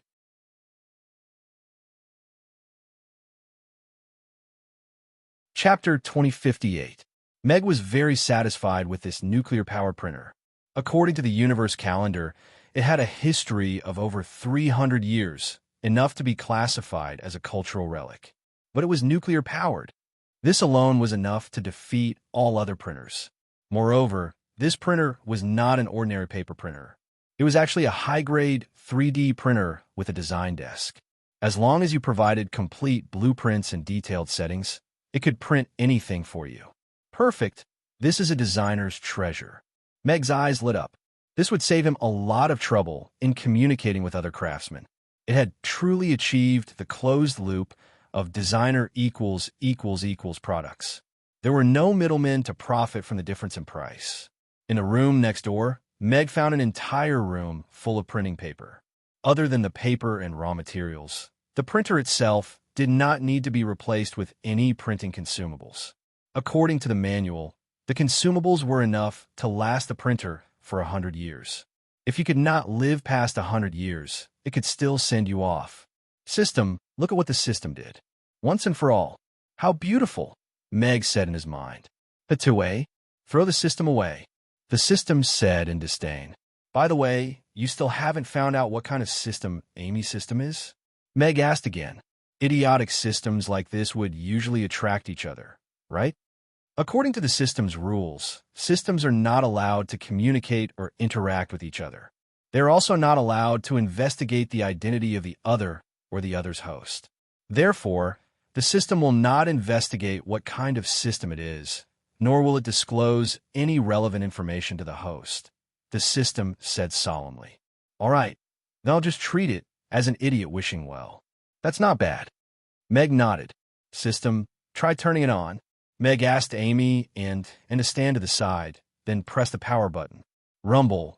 The machine let out a continuous sound like the sound of a tractor starting up. The ground began to shake violently, and the house trembled violently. Dust flew out from the printing machine, and the pendants on the roof rustled down. It was as if a rocket had been ignited and was about to take off. Father, is the house about to collapse? Amy took out her magic staff and erected a frost barrier over her and Anne's heads. She looked at Meg in surprise. Meg hurriedly pressed the shutdown button, and only then did the roaring steel behemoth slowly stop. As expected of Ultraman's exclusive printer. It's so high profile, even when it's turned on. Meg reached out and patted away a lamp that had fallen on top of his head. He frowned slightly. What's that? How terrifying. It feels like the whole world is shaking. I thought I was dreaming. She almost threw me off the bed. On Romo Street, there were dumbfounded neighbors running out of their houses. Some were even in their pajamas. Everyone's faces were filled with shock. They were afraid of the sudden tremors. Miss, run. The ground is shaking. A young servant ran into the room and dragged A.I. Faye, who had just sat up in a daze, out of the room. Wait. A.I. Faye put on a jacket and pulled out a thick book from under her pillow. Only then did she run out of the room with the servant. "Miss, escape is more important. What book are you holding?" After running out of the room, the servant looked curiously at the book in AI Faye's arms. "Don't ask, little girl. It's not a book you can read." AI Faye tapped the servant's head with 2 fingers. Her face was slightly flushed, and she hid the book in her clothes, afraid that others would see it. "Fine, I won't read it." The servant massaged her brows with an aggrieved expression. Not only on Romo Street, but with Romo Street as the epicenter, the tremors were clearly felt in a radius of several kilometers. In the Imperial Palace, 1.5 kilometers away from Romo Street. "Why is it shaking?" Andre, who was in the middle of a morning court session, asked in a deep voice. All of the officials in the palace were also shocked. The series of events that had happened in Rodu during this period of time made all of the officials concerned that something unexpected had happened. Not long after, an official quickly strode into the palace and said respectfully, "Your Majesty, a small-scale earthquake has occurred in the direction of Romo Street. The scale is quite small, so it shouldn't have caused widespread damage." Andre's brows furrowed upon hearing this. There hasn't been an earthquake in Rodu for many years. Send someone to investigate in these troubled times. Yes, the official quickly departed. Because the activation of this printing press caused a greater commotion than the activation of a nuclear submarine, Meg could only leave it be for the time being in order to not attract unnecessary attention. There are so many people on the streets today. Amy came out of the house and looked at the people standing on the streets. "Yes, looks like everyone is out in the sun." Meg nodded. Seeing that there were no further tremors, Eiffel was about to return to the house when she saw Meg and the others coming out of the house diagonally opposite. She was a little puzzled as she murmured to herself, "Why did they come out of that house?" "Young mistress, why don't we bask in the sun for a while longer? Look at how big and round the sun is. It's so warm when we bask in it." The little maid was clearly still a little scared as she tugged at Eiffel's sleeve. "Then you can bask in it for a while longer. I still have to go back to sleep. Don't disturb my sleep for such trivial matters in the future." Eiffel turned and went back into the house without even looking back. "Little maid," but everyone had run away. "System, help me transport this printer back to Chaos City. The space here is limited, and it's too eye-catching." Meg began to discuss with the system as soon as he returned to the tavern. Judging from the reactions of the neighbors, there should be people coming to check on it very soon. It would be strange if such a big commotion didn't attract attention. "This system won't accept this kind of job," the system said proudly. "This kind of job is in your field of expertise. You've set up so many transportation routes for the delivery of vegetables. Aren't you going to transport some other things to make up for the construction cost?" That does sound reasonable. The system was a little swayed. "For such an antique printer, I'll give you 9,999 copper coins to transport it back to Rodu, and I'll also give you a set of soundproofing equipment." "How can it be such a good deal?" Meg continued to bluff. "That's it." The system's voice was filled with dissatisfaction. "Then 10,000 copper coins it is. I'll raise the price from 4 digits to 5 digits. Deal." The corners of Meg's lips curled up slightly. He told the system to send the printer directly to the textile factory in the north of the city. He wrote a letter and placed it on the printer. Irina understood after reading it. Indeed, the system was an idiot. The system sent the printer away, and Meg went to clean up the scene a little. He made the house look like the epicenter of an earthquake and erased all traces of the printer's existence. As expected, a group of officials came to investigate not long after. They focused on Romo Street, but they still concluded that there was an earthquake and ended the investigation hastily. You're tuning into the Romance Rendezvous YouTube channel. We're so grateful for your support, and don't forget to subscribe to join us on this incredible journey through captivating stories. Your generosity through donations truly makes a world of difference, as it's the primary source of revenue that allows me to expand and enhance this channel for you. Thank you from the bottom of my heart for being a part of this adventure.